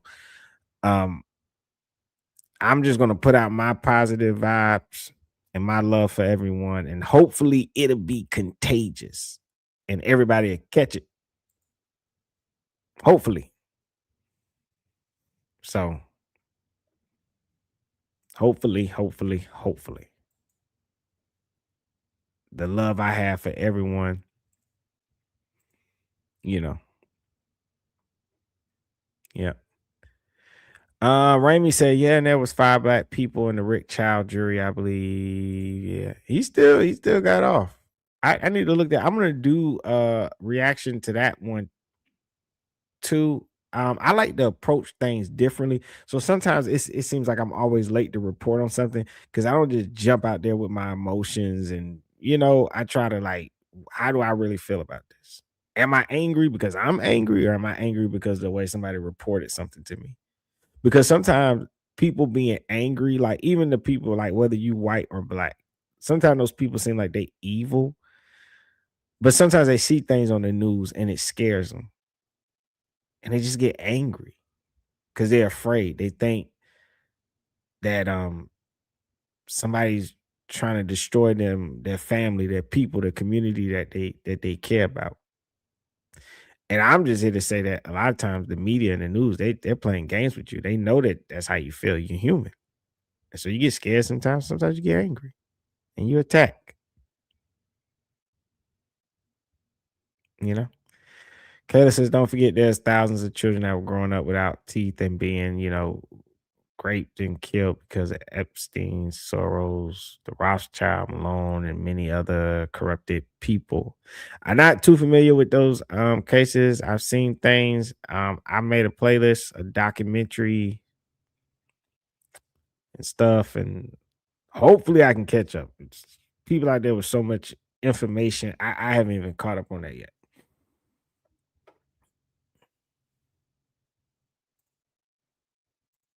All right. So how racial narratives form in high profile cases. When a case involves people of different races, the public rarely reacts to the facts alone. Instead, the case becomes a symbol of larger racial tensions already present in society. Number one, media turns individuals' incidents. Media turns individual incidents into cultural battles. That's number one. Media turns individual incidents into cultural battles. Sociologist Lynn Chancer shows that high-profile crimes become social causes because they tap into latent racial conflicts already simmering in society. The case stops being about what happened. It becomes about what public fears, remembers, or resents. People project their own racial anxieties onto the story, right? So, like, when it's like it becomes more about what the public fear. White people fear being punished for crimes committed 400 years ago that they didn't do. They fear that people call them like what, people say white devil. They fear being pushed out. They do. Right? You got black people remember what happened in the past. It bothers them. Resents. Now both groups resent each other.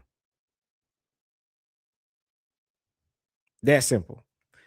So this is why you got cases like OJ Simpson, Rodney King, Trayvon, others, they've become national racial flashpoints, right? The whole, like the George Floyd thing, right? So number two, media framing often reinforces racial stereotypes. So research shows that crime coverage in the US is racially biased in predictable ways. Black and brown suspects are overrepresented as perpetrators. White suspects receive more sympathetic or complex portrayals. Institutional voices, police officials are privileged over marginalized voices. Okay. And I'm glad they said the police because I have law enforcement in my family, right? Okay. Also, let me say this one point first. This pattern was documented in 2024 in a 2024 analysis by the Berkeley Media Studies Group, which found that white suspects are often framed with empathy, while suspects of color are reduced to stereotypes. Right? Okay. This creates racially divergent narratives before the facts are even known. And to get it off of the race thing to help people understand and see it better, you even see that when it comes to men and women. When you watch a show like Fatal Attraction, what's that show they got? For My Man, right? If you watch that show, even when you watch Snapped, when it's a man killing people, he's just an evil bastard. He was abusive, beating on women since he was 2 years old. When it's a woman, she grew up, she's a single mother. She's She was abused. She was a lot. Now, do they do that for man too? Sometimes, yes, but we're just talking about in general, majority of the time, they paint people differently depending on their color, depending on their gender. They just do. They just that's just what the media does. Um, I don't know. I don't ultimately know why they do it, but they do it. Even when it comes to the police, right? You notice they'll show more stories of police officers killing people or hurting them. They will always show less stories of police officers who have lost their life and people killing them. It's just the narrative that they want to go with. For whatever reason, whatever their agenda is, we don't know. We would have to break into their lab and find some paperwork that they left sitting around to figure this shit out. But there's clearly an agenda. Anybody just looking at the news that doesn't say, hey, let me research this on my own and see what I feel. I don't know what to tell you. I don't want to call you a name, but you're silly. If you cannot see, there's an agenda. It just is. All right. Number 3, elite media voices shape the narrative, not the communities involved. A 2024 Harvard Kennedy School Conference on Crime Reporting found that crime news is shaped by elite editors and institutions. Marginalized communities are often portrayed one-dimensional. Anecdote, overshadowed data, fear-based narratives dominate coverage. This leads to racialized storytelling that reinforces existing hierarchies. Okay. Let's go. Number 4 is language choices, subtly racialize the story. A 2025 study analyzing media coverage of Tyreek Hill's police encounter found that news outlets use different language depending on the race of the person involved. Racial dynamics are often downplayed or neutralized. Coverage privileges institutional voices. Systemic inequality is rarely acknowledged. This shows how racial narratives form not only through what is said, but how it's said. And what's crazy? What I'm saying, don't take my word for it. Just like this anything in life. Just anything. Like, don't take my word for it. Just like the next time you're looking at the news, just listen to them. How they said that. I think most people should know that, right? That's why some people be like, I don't listen to this news station. Why? Because of how they report the news. So you notice it in your own way. Like, that's why people have oh my God, man. When I was young, I ain't know that much about politics. And people used to cuss me the fuck out when I would knock on their door and try to sell them the newspaper, man. They be like, get that crap. I don't even want to say what I was working for, man. Never mind. I didn't know. I was young. I was young at the time.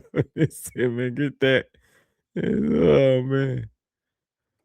Oh man. I had this old white dude cuss me out. He was serious about that. I don't even want to. Never mind. Fuck that story. Number 5, public opinions hardens along racial lines. So public opinion hardens along racial lines. So media exposure doesn't just reflect racial divides, it deepens them. So a study on the Trayvon Martin case found that racialized media framing hardened attitudes among Black viewers. It influenced Hispanic viewers the most. It widened the perception gap between racial groups, and it shaped beliefs about bias in the justice system. So it demonstrates how media coverage becomes a racial sorting mechanism. All right. So I got my last little bit. Boom, boom, boom, boom, boom, boom, boom, boom, boom, boom, my notes. This been a great room. I appreciate even y'all in the chat banging it out, man. Like, do it in the chat. Don't go out there on the streets and get in front of nobody news camera and bang it out, man. Just do it in the chat. It'll be our secret in here. All the shit talking back and forth. All right. It'll just be between us people, man. Also, man, I want to encourage everybody thumb up the video to bring more people to the video, even after it's uploaded. Subscribe so you can come back and see me again if you want to, but you might hate my guts. Come back and see me again, even if you hate my guts.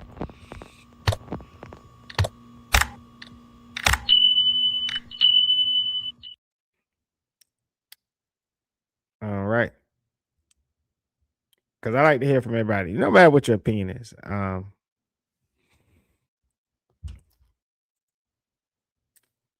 Let's see. Put a couple more up there.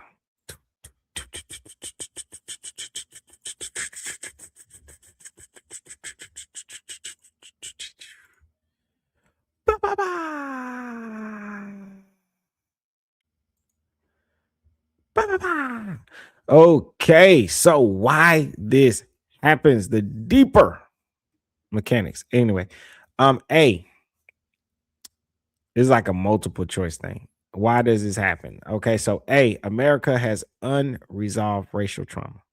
Every interracial conflict triggers historical memory. Policing, segregation, lynching, discrimination, even if the case itself isn't about race.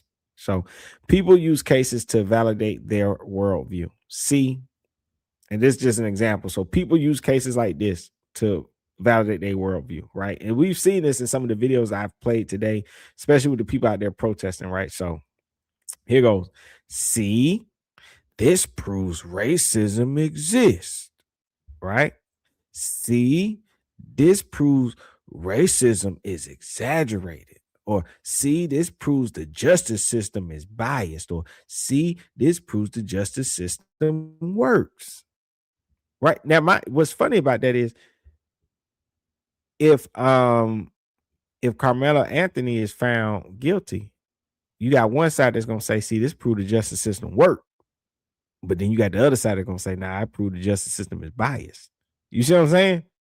So it's what they call that, confirmation bias. The case becomes a proxy war for identity and ideology. So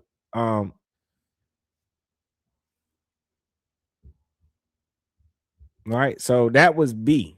People use cases to validate their worldview. So like confirmation bias. So C, social media amplifies the most extreme interpretations.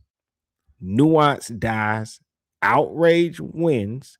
People choose sides based on race before they even know the facts, which is what most people have done. And it's like literally after this boy died, this young man died, this kid died, this baby died, because they babies. Both of these boys wet behind the ears. It's so sad. I just thought it was terrible. I said, I can't believe somebody died at a school event. I was like, but people wouldn't even get the facts. They just went straight racial, didn't want to hear nothing and just made it racial. So what is the result of all of this? The individuals disappear. The people involved, victims, suspects, families, become symbols, and they're no longer human beings.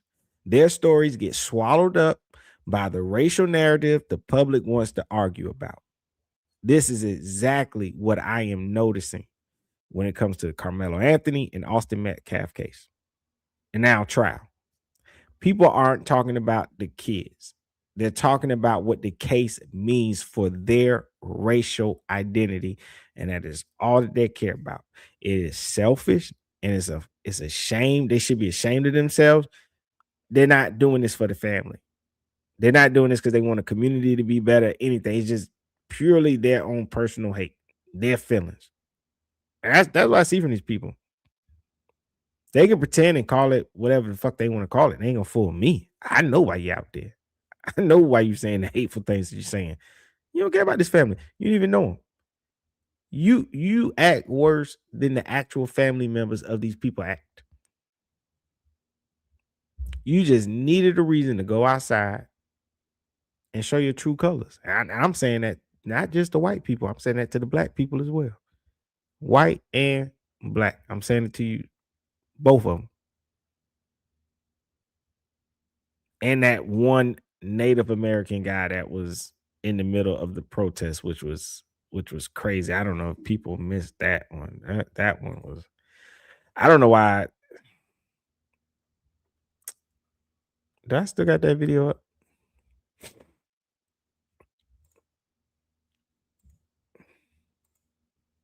Yeah, I don't even know.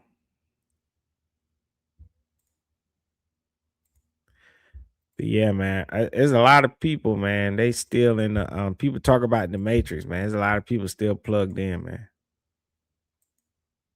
They see something, they just go. The media just tell you anything, and you just you just start acting.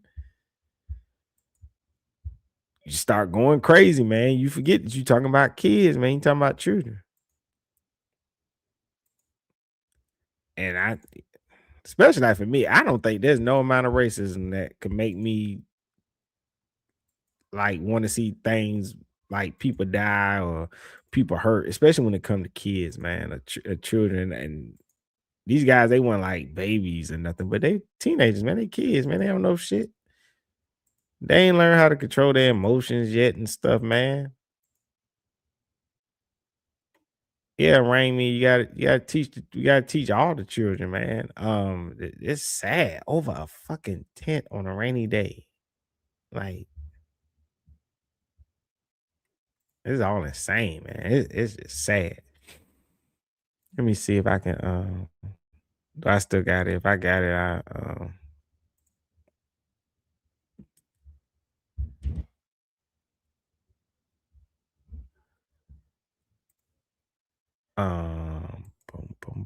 boom.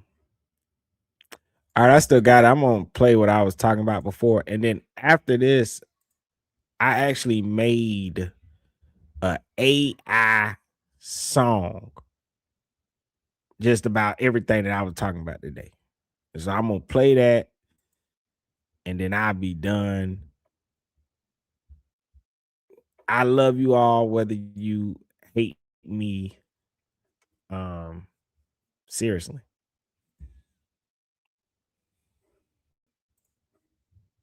Motherfucker, you barely made it to the. You got one foot in the grave. That motherfucker, I want to know what that means. Is that a threat? I'm getting the hell up out of there. Somebody walk up on me and his eyes looking, he say that. I'm like, man, he about to put a root on me. Like, people from the South know what I mean. Somebody say that, you get word. All right, here we go. Karmelo Anthony should be swinging from a tree outside this courthouse. Karmelo Anthony should be hanging from a tree. He wants to reestablish race relations in this country so that we can get along. Tensions were high today for the Karmelo Anthony case, who is on trial for the alleged unaliving of Austin Metcalf. We love our black youth. They deserve protection too. So, excuse me if I use colorful language like Karmelo Anthony needs to be swinging from a tree. Our people are being hunted by your people. It's the other way around, because for years and years and centuries, white people have killed black people. Do you deny that? Like, have hung black people in trees. Like you said, have enslaved black people, have mass incarcerated black people. I think it's victim culture. I think it's victim culture, and there's too much. You crack-ass motherfucker, you barely made it to the. You got one foot in the grave and one on a banana peel. I'm gonna push you if I get close enough. Many supporters from each side showed up and gave their side of the story, including Next Gen. I want to put out how Karmelo feels. He feels like you need 8, 19-year-old child that's starting for their life. That's one of our sons, Yeah. you know. That's Yeah. I'm just coming here to support one of my family, friends. You know, I think it's messed up what they did. I'm not saying anything racially, but I'm protesting that somebody that did a crime should be in prison for that crime. Because if the shoe was on the other foot, they wouldn't give it to you.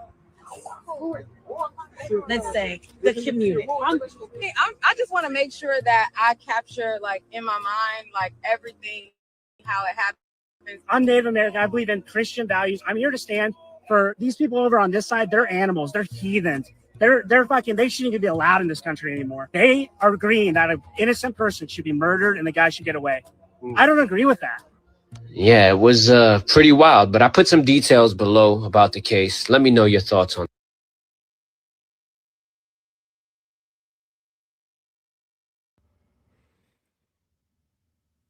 I'm telling you, when you look at that, all you see is a bunch of people in fear. They all look chaotic to me. My brother, the Prince of Pace, that's why I believe he should be tried the full law. These were kids. A child is gone. 2 families are hurting by another kid's mistake because he couldn't fight like for real. And shout out to Prince of Petty, man. He's the one. Prince is my brother, man. He brought this attention to my attention a long time ago. Because like I said, when it first happened, people were not paying this much attention to it. Seriously. When people started realizing black kid, white kid, then it grew. It grew. If these was 2 white kids or 2 black kids, these people would not care. They would not be out there at all. Some of this is going to use this for later on. Like some of these people out here protesting, they make a career in it. And so this is actually something they can put on their resume when they go to have jobs or represent for other people and stuff. Like, hey, you know, I was involved in the Karmelo Anthony, Austin Metcalf case. I was out there, I was protesting. I worked to help get justice for Austin. People be putting these things on their resumes. They have an agenda. Some of these people, it's like their job. They're doing their job. Yeah, Buddy says, I'm genuinely curious why this is a race issue. There was a homicide. If they were both white, my opinion's pretty objective, would not be different. Yeah, that's what I'm saying. That's what I'm saying. Somebody died. You got to figure out, like, you know, you have to go to court. He's like, hey, is this self-defense? Is this what we're allowing? Because I don't think this is what we should allow or push, get someone stabbed. And I don't change my opinion on that based off the color of nobody's skin. If it's wrong, it's wrong. Shout out to Raimi. Have a great weekend, everyone. You too have a great weekend. I appreciate you today. Appreciate you. Thank you for the super chat. Appreciate you. The Real Rich Young says, stand your ground. Real Rich thinks it's self-defense. I don't know. I don't know enough of what happened between them two, but I'm leaning more towards he shouldn't have pulled no knife. And I think, like, if you like an uncle, a auntie, a parent, ain't no way you gonna tell your 17-year-old to pull out a knife and start stabbing people because they get into a confrontation at school. I'm saying I don't think you gonna tell them that. You gonna be pissed. Like, you did what? You pulled a knife? Hell, if he could say it's self-defense and he pulled a knife, what if that boy had a gun? Like, you know what I mean? Like, yeah, no, I don't. I don't know. I cannot say that that's self-defense. And even me, like, I'm thinking, like, as a young man, right? Say me, just as a kid, and you're not thinking, right? Man, this I-10, man. What you doing over here, shouted? You know what I'm saying? I'm just thinking, like, as a Southern, like, man, what you doing over here, shouted, man? Like, you ain't supposed to be over here, woo, woo, woo, whatever, right? If I'm that's how the kid talk, woo, woo, woo, right? And like, say, man, you get out of my face. Nah, you get out of my face, and I push him. You mean to tell me that it should be legal to be stabbed and killed after that? Nah, I ain't gonna agree to that. And if that is true, and that's anyone's logic, and I'm gonna just say this, because see, I have the beauty of I'm black, I'm an American, and my family is also law enforcement, right? So by that logic, if you got a people will no longer be able to say if a person is fighting with the police after they told your ass to lay down, put your hand behind your back, then can a police officer then say that their life is in danger and shoot somebody, or right? You see what I'm saying? See, it get tricky when you start bringing in different scenarios or what you want to add, different situations. Like, what do we want to say is self-defense? If you could just two kids arguing and then all it was some pushing and somebody died for that, I'm not going to agree to that. I don't think anybody should, because you know why? It could be your kid. God forbid. It could be your kid. God forbid, it could be your little cousin. It could be your niece. You mean to tell me you would agree that if your niece in high school, her and a girl exchange words, your niece, she's wrong. She like, girl, get out of my face. You know how kids say, girl, get out of my face. And she just pushed the girl like this. Mind you, she ain't push her down no stairs. She just pushed the girl like this. Girl, you better back. Girl, you better back up. And she pushed her, so girl, you get out of my face.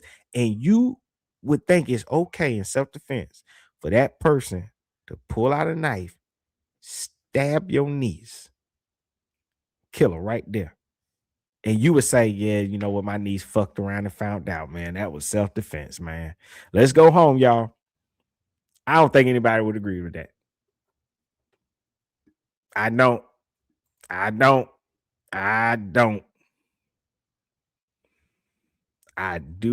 not. I don't think anybody would agree with that. I'm saying, you know who that person is on the screen? You said his son posted that. I've seen that guy, I think, before. I was like, I think he like supposed to be a social media influencer or somebody like that. I don't know.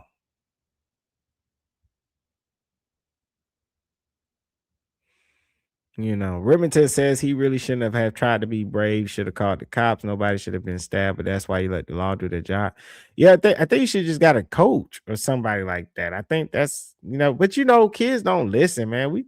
Anybody got kids, man, you teach your kids that all the time. Go get a teacher. They never do. Why? Because they so worried about being embarrassed. Oh, you told the teacher, you a tattletale. That's just the thing with children, man. Like, they always think they can handle something on their own, especially teenage boys, man. They got so much testosterone. That's why, to me, I'm too against it, like with the knife. Like, man, I remember you have a friendly squabble, a little fisticuffs, put them up. Like, now we stabbing each other? What are you talking about, man? Like,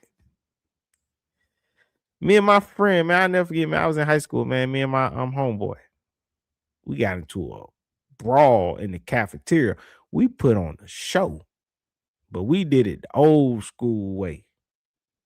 We put on the show in that cafeteria, but we ain't put no weapons on each other. Like, and I ain't gonna lie to you, both of us had access to weapons, but we ain't put no weapons on each other. Nah. Why? Just to fight. No reason to stab somebody and take their life.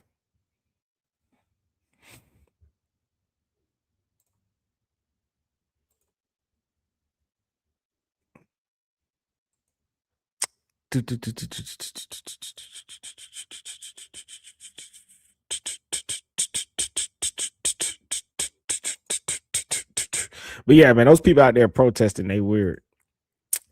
They don't care about the families. Yep.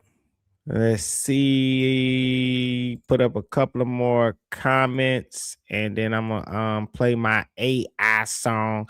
I don't care if y'all boo it. Because I think I'm a little bit void of emotions anyway. I had to learn to detach away from media, social media, and stuff like that. Because if I put too much emotions into like the internet shit, I wouldn't like anybody. Seriously, man.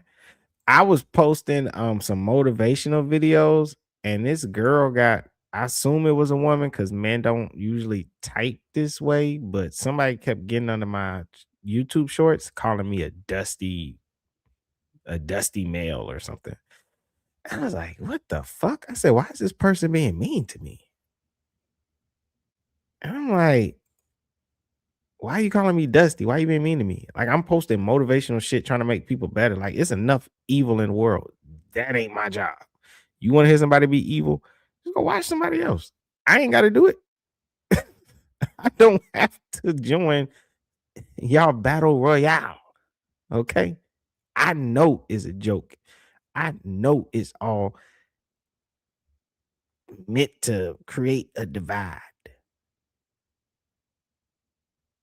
If it takes time for the rest of y'all to wake up and realize that, I'm cool with that.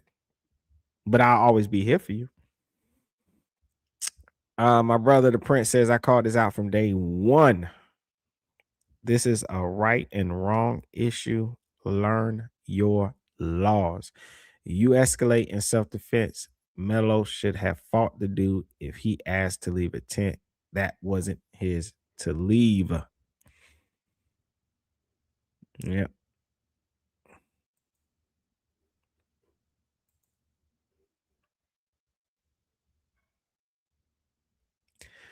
Goats are cool, says, which I like that name because I always wanted a pet goat, to be honest. Sad to see how much this situation has divided blacks and whites. Shaking my head. I know, because you know what? It could have been the opposite, where it could have brought people together to agree upon, like, hey, man, this is wrong, and you know. But I do think it's people like that, but it's scary that the only people they want to show is the people that are fighting and pushing that racist agenda, right? And people gonna get mad at me for saying this. When I say racist agenda, I don't mean just white people. Black people push racist agendas as well. I know I ain't supposed to say that. They're gonna take my black card away. Whatever. Cool. But I think that's just who they choose to show. So I don't know. Pig Daddy, I don't know what you mean by that one. You mean out the trial, like the trial is unfair, or you mean like what people say happens in prison? I don't know which one you mean by that one. Oh man, Prince said, imagine Kobe going to sit in the Celtics locker room before the game. Whatever. You got to pick somebody else, man. Everybody love Kobe. I think Kobe cool enough to do it. Whatever. Jordan talking about EBT for everybody in Oprah Winfrey's voice. He's like, you get a car, you get a car, you get a car. Pig Daddy says it wasn't 4v1.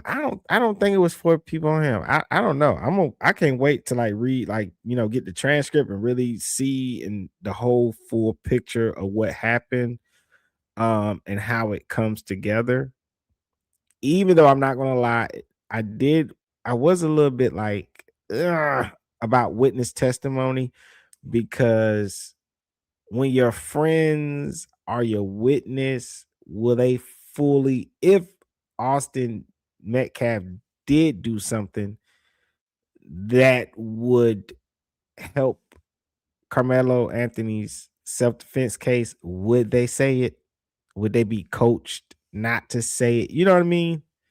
Not saying there's anything that he did. I don't know if he did or didn't do anything. I stand by from what I've heard so far, no matter what people say. I still don't see why one teenager would stab another teenager. I still can't get that, but you know what I mean. Like if it's your friends testifying for you, I know that's you couldn't help but be biased because your friend died and you're witnessing, and saying what happened, you know. But I would assume, I don't know. I don't want to assume anything. Y'all know what I mean.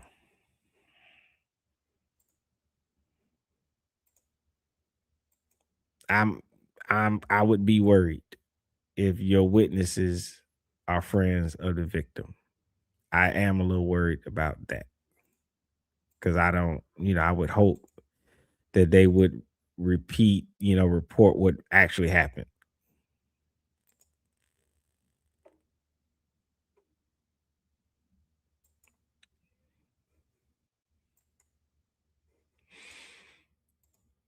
All right. Yeah.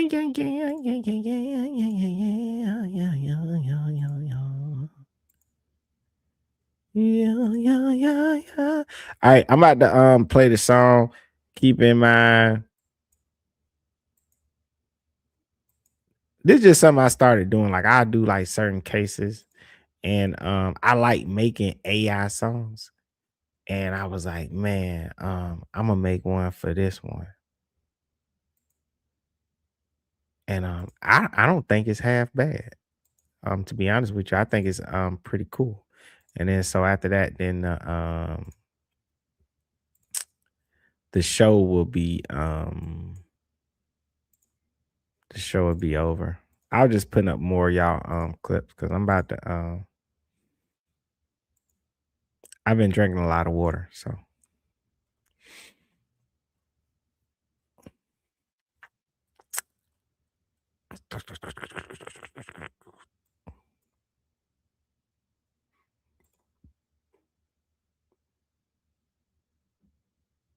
yeah.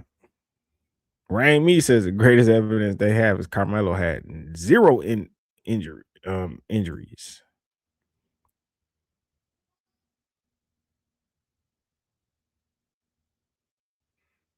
Let's see. And Trail says never claimed he was being jumped, only that it was 4v1, meaning outnumbered, not justified, but it seems there's more misinformation than anything. I get that, but you kind of are going to be outnumbered if you're sitting up under somebody else's tent. I wonder how the law looks at all that. You know what I mean? Like, yeah. Oh man, Bled.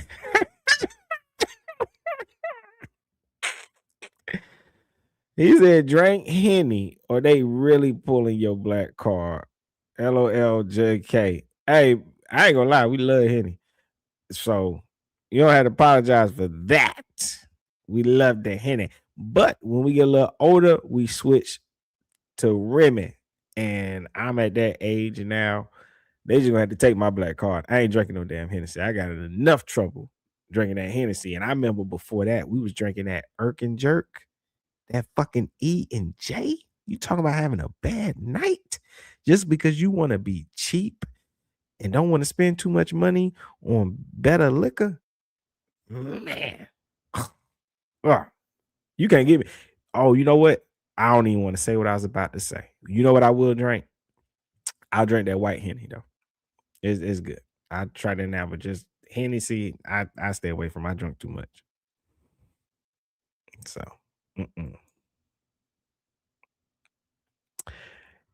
And I don't know if that's gonna work either though. Like Eve loves God. Like Metcalf was bigger than Anthony. I don't know. I was like when I was in high school, I was like 5'4" and like 5'5". I still fought a dude that was like over 6 feet. I never pulled no weapon on him or nothing like that. And I whooped that. I whooped him. That was so crazy. Like when I was told the story earlier about my son, it was like the same situation. And I was scared because I was like, history repeats itself. You know what I mean? But it was the same thing, 5 foot. Other guy's 6 feet. I didn't care. Like, I ain't think to get no weapon or nothing like that. I was like, he just gonna have to whoop me. Like, it is what it is. So, hey. All right, let me get this song up. This is gonna be the song. Y'all can keep chatting, and after the song or whatever, I'll probably like end the live. I'm gonna try to try to get better uploading videos. But I do be liking to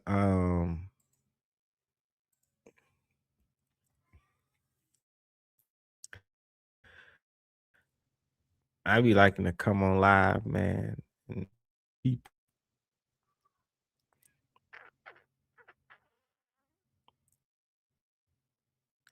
Yeah, I'm gonna play this song, and then after that, I'm gonna have to.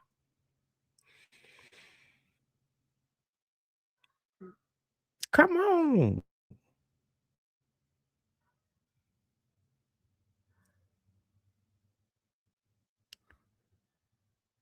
All right. I feel like I should have made 2 different styles for everybody. I know everybody into different type of music, man. But anyway, this one kind of like a neo soul type of R&B feel. But it's just about everything in this case and my feelings and my thoughts. I just put it into a song.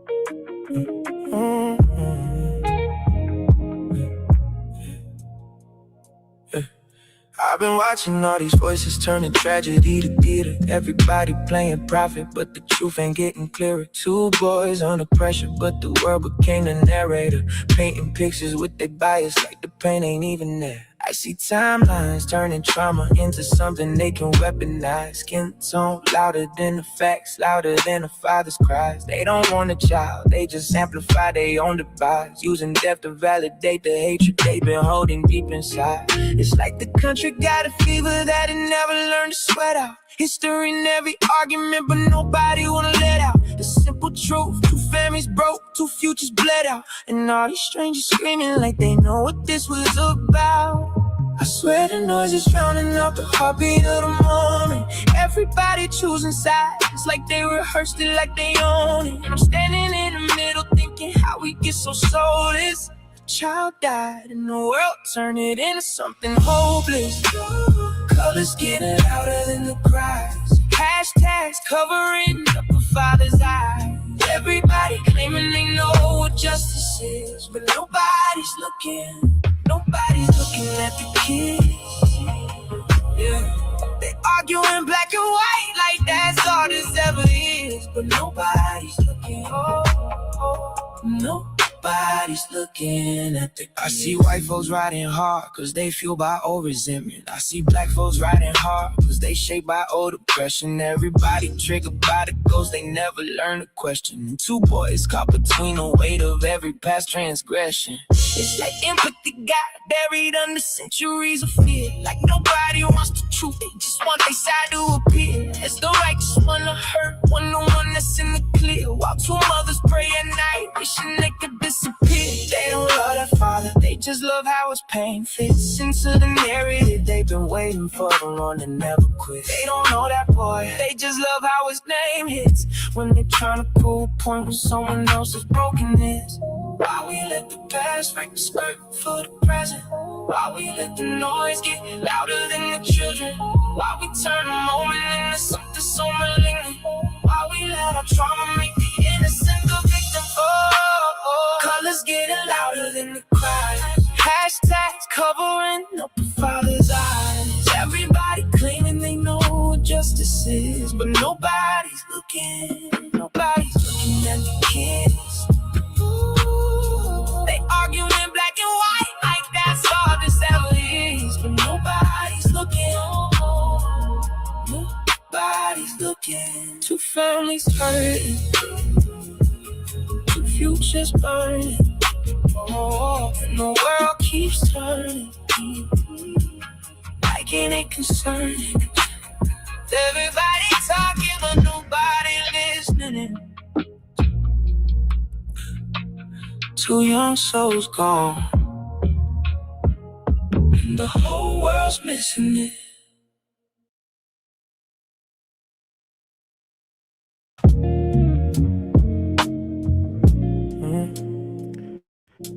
Alrighty.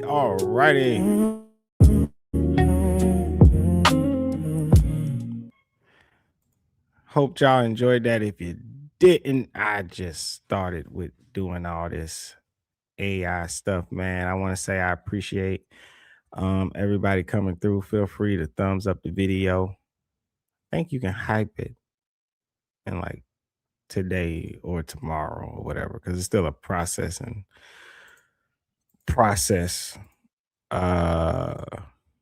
once after you end a live.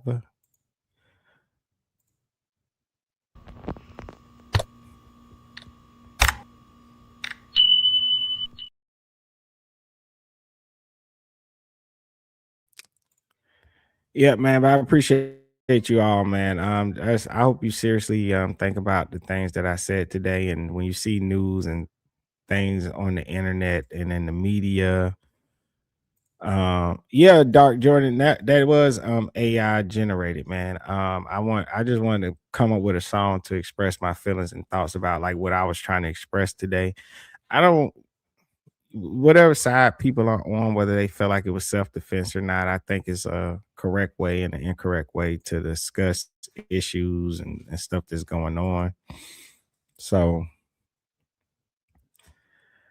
what up, Prince? Prince says, why does that go so hard? Yeah, it's dope, man. Anybody want to get into making some AI music, man? I ain't no good singer or nothing like that, man. But I be having ideas, man. So I be like, I mess around with it in my free time, help me get my thoughts out, and stuff like that. I done made like some cool stuff, man, on here.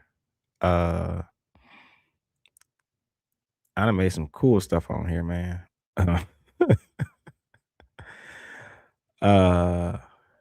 Let me see. What's one?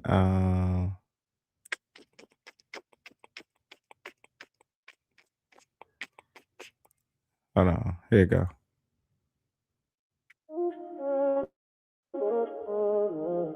I don't wanna miss you not a second of your time. Girl, you got me locked in, heavy on my mind. If loving you's a problem, I don't wanna find a cure. Cause every time you leave, I just want you more. I can't snooze on you, no way, no night. You the one I dream about even when you in my sight. If loving you's a risk, then I'm down to pay the price. I can't snooze on you. Now man, second guess his price. Drop the walls, I swore I never put aside. Got me checking in, tapping in, calling just to feel you. Acting like I'm cool, but I swear I damn near need you. You know how to move, how to talk, how to touch me. Yeah. Every little thing you do hit different, it's ugly. I ain't trying to front like I'm stronger than the truth. If you walked away tonight, I'll probably follow after you. Cause you got that hold on me, that don't let go on me, that cancel all my plans. I'm on the road on me, and I ain't ashamed, girl, I'm on it. You the only one I'm choosing, yeah, I'm showing it. Oh, I don't wanna miss you not a second of your time. Girl, you got me locked in, heavy on my mind. If loving you's a problem, I don't wanna find a cure. But yeah, what up, Dark Jordan? Man, I appreciate you, man. Appreciate you for that. But yeah, man, I might do a live, man, where I'm just making random AI music just all night and chill. I just might do that. Prince said that ain't no damn AI. I promise you, bro. It's AI. That ain't my voice. I wish. I be on somebody's stage hitting them Chris Brown moves, you know what I'm saying? Uh if I had a voice like that, man, I wish. I wish, man. Oh, oh shit, I forgot I gotta run to the damn store too, man. I've been on here for a minute. I ain't mean to be on here for like what has it been like? It's like 4 hours we've been live now, man. 4 hours.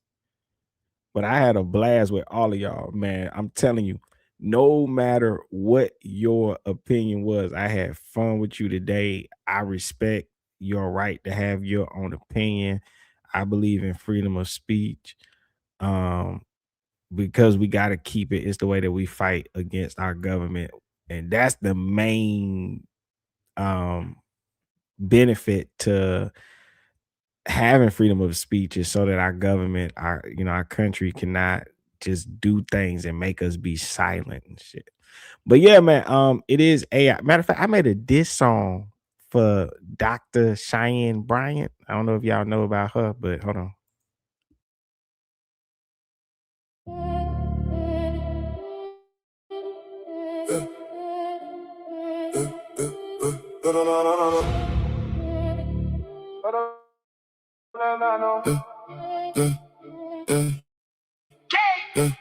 They want receipts, she say, God know that's her credential. Internet pressure, degree confidential. Whole time not trying to fact check what's unofficial. Show the proof, they keep asking. She say, I ain't got her. I'm a coach, not a therapist, still they want the saga. Rumors from the past, old clips, they digging proper. Whole world scrolling like detectives with a charger. They say the doctor raped and she say the school folded. Records only kept 2 years, that's how I know it. Critics on the page like detectives, trying to decode it. She say I faked the validation, pressure. She rose in, no license, she admitted. I don't bill insurance, but the public, here doctor, now they want assurance. She say her works beat louder, they say that ain't endurance. Whole debate online, everybody acting like the jurors. Overs pop up, grainy frames, they say it's her. No proof, just resemblance, internet prefer to blur. LaFiz chimed in, said he knew her from the world, but even he ain't questioned degrees, that's the swirl. Coach, you gotta patent, build you up, then they test you. Influence big, now the rumors wanna press you. She say envy in the air, people wanna stress you. Whole situation like a drill.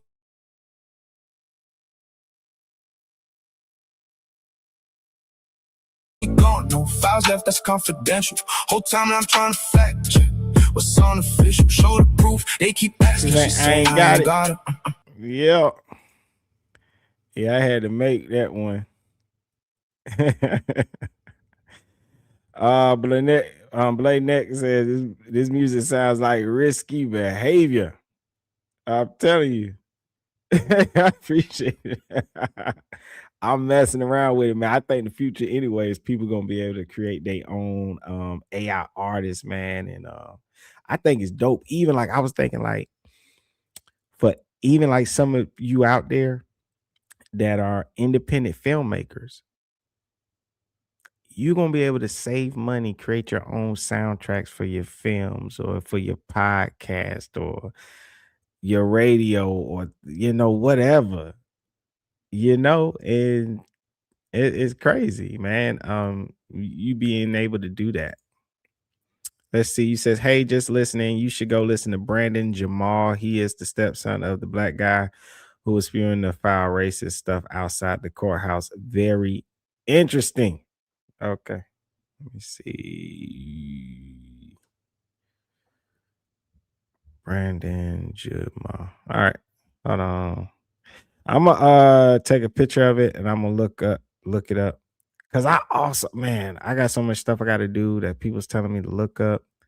I know I still gotta come back and do the video about the Southern Poverty Law Center, because I was doing videos on Polk County and the the investigations they've been doing, Polk County was doing those sting operations where they're arresting like 200 people at a time for like human trafficking, prostitution, and stuff like that. And somebody got upset that I was highlighting Polk County's good job they was doing. And they said, well, you need to go look because they're getting sued by this girl. And they were getting sued by a young lady. They mishandled her grape case, right? And it took me down a rabbit hole where I also found the lawsuit that the Southern Poverty Law Center had against Polk County because the sheriff took over. They were suing him, accusing him of locking up minors, holding them in the same jail as adults. But he came and showed how actually he has separate facilities. And he was saying his process of arresting and locking up juveniles was better than the original process. So they beat the case. But then somebody else came in the chat and said, you need to do more research in the Southern Poverty Law Center, which I wasn't trying to big up Southern Poverty Law Center. I was just on live and I was just going down the rabbit hole, And I saw recently Southern Poverty Law Center, which they're supposed to be fighting against racial injustices and stuff like that, where they're saying they were actually giving money to these like racial groups like the KKK and Nazi parties and stuff like that. So I was like, man, I got to do that story. And I got reminded of that because I was watching a debate between Captain Tazariak and a guy came on there and said, well, your group, the Israelites, the ISUPK Israelites, y'all are labeled as a terrorist group, and the group that labeled them as a terrorist group is the Southern Poverty Law Center. And that reminded me, I said, I still got to do that show. So yeah, Prince says you ain't shit. I know, but I had to do it. With the Cheyenne Brown, I had to. Yep. Stephanie says school policy and the law are mutually exclusive, such as in this case. Okay, yeah, like I was bringing up, like, was he even supposed to have a knife on school grounds? So yeah.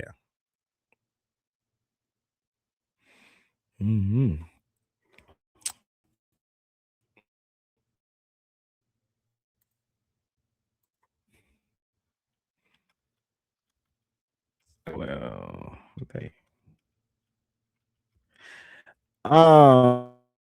You said I think that the trial's supposed to go on for like 2 weeks, I think. So they're not gonna get to a verdict just yet.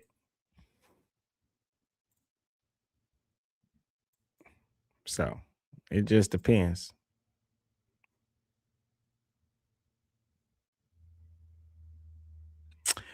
Oh no, that's just you talking about my jacket? Nah, it's just one of my favorite jackets that I keep around and I just throw on when I'm going somewhere. But nah, not a vet.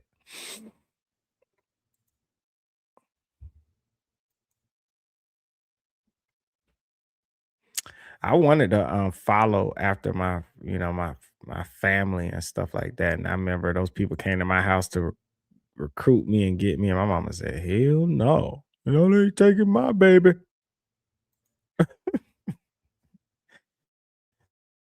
Yeah, I ain't taking my baby, man. But get out of here. I gotta run some errands and I got some more videos to record and to upload. If I get a chance to do another live, I will. If not, but anywho, I do appreciate you all, man. I hope y'all have a blessed day. Remember to respect each other. Remember that when things like this happens in society, everybody is hurt. Do not allow the media or other people on the internet to trigger you.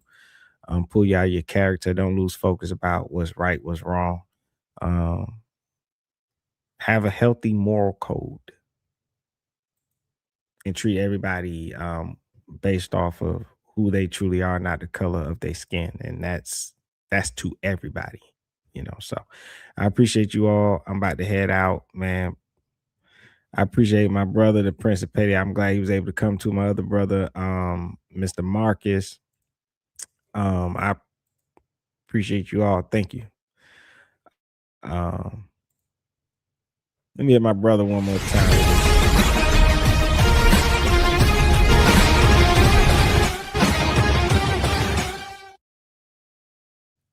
I'm out of here. Peace. Y'all be blessed, man. Be good. I see y'all next. Risque behavior.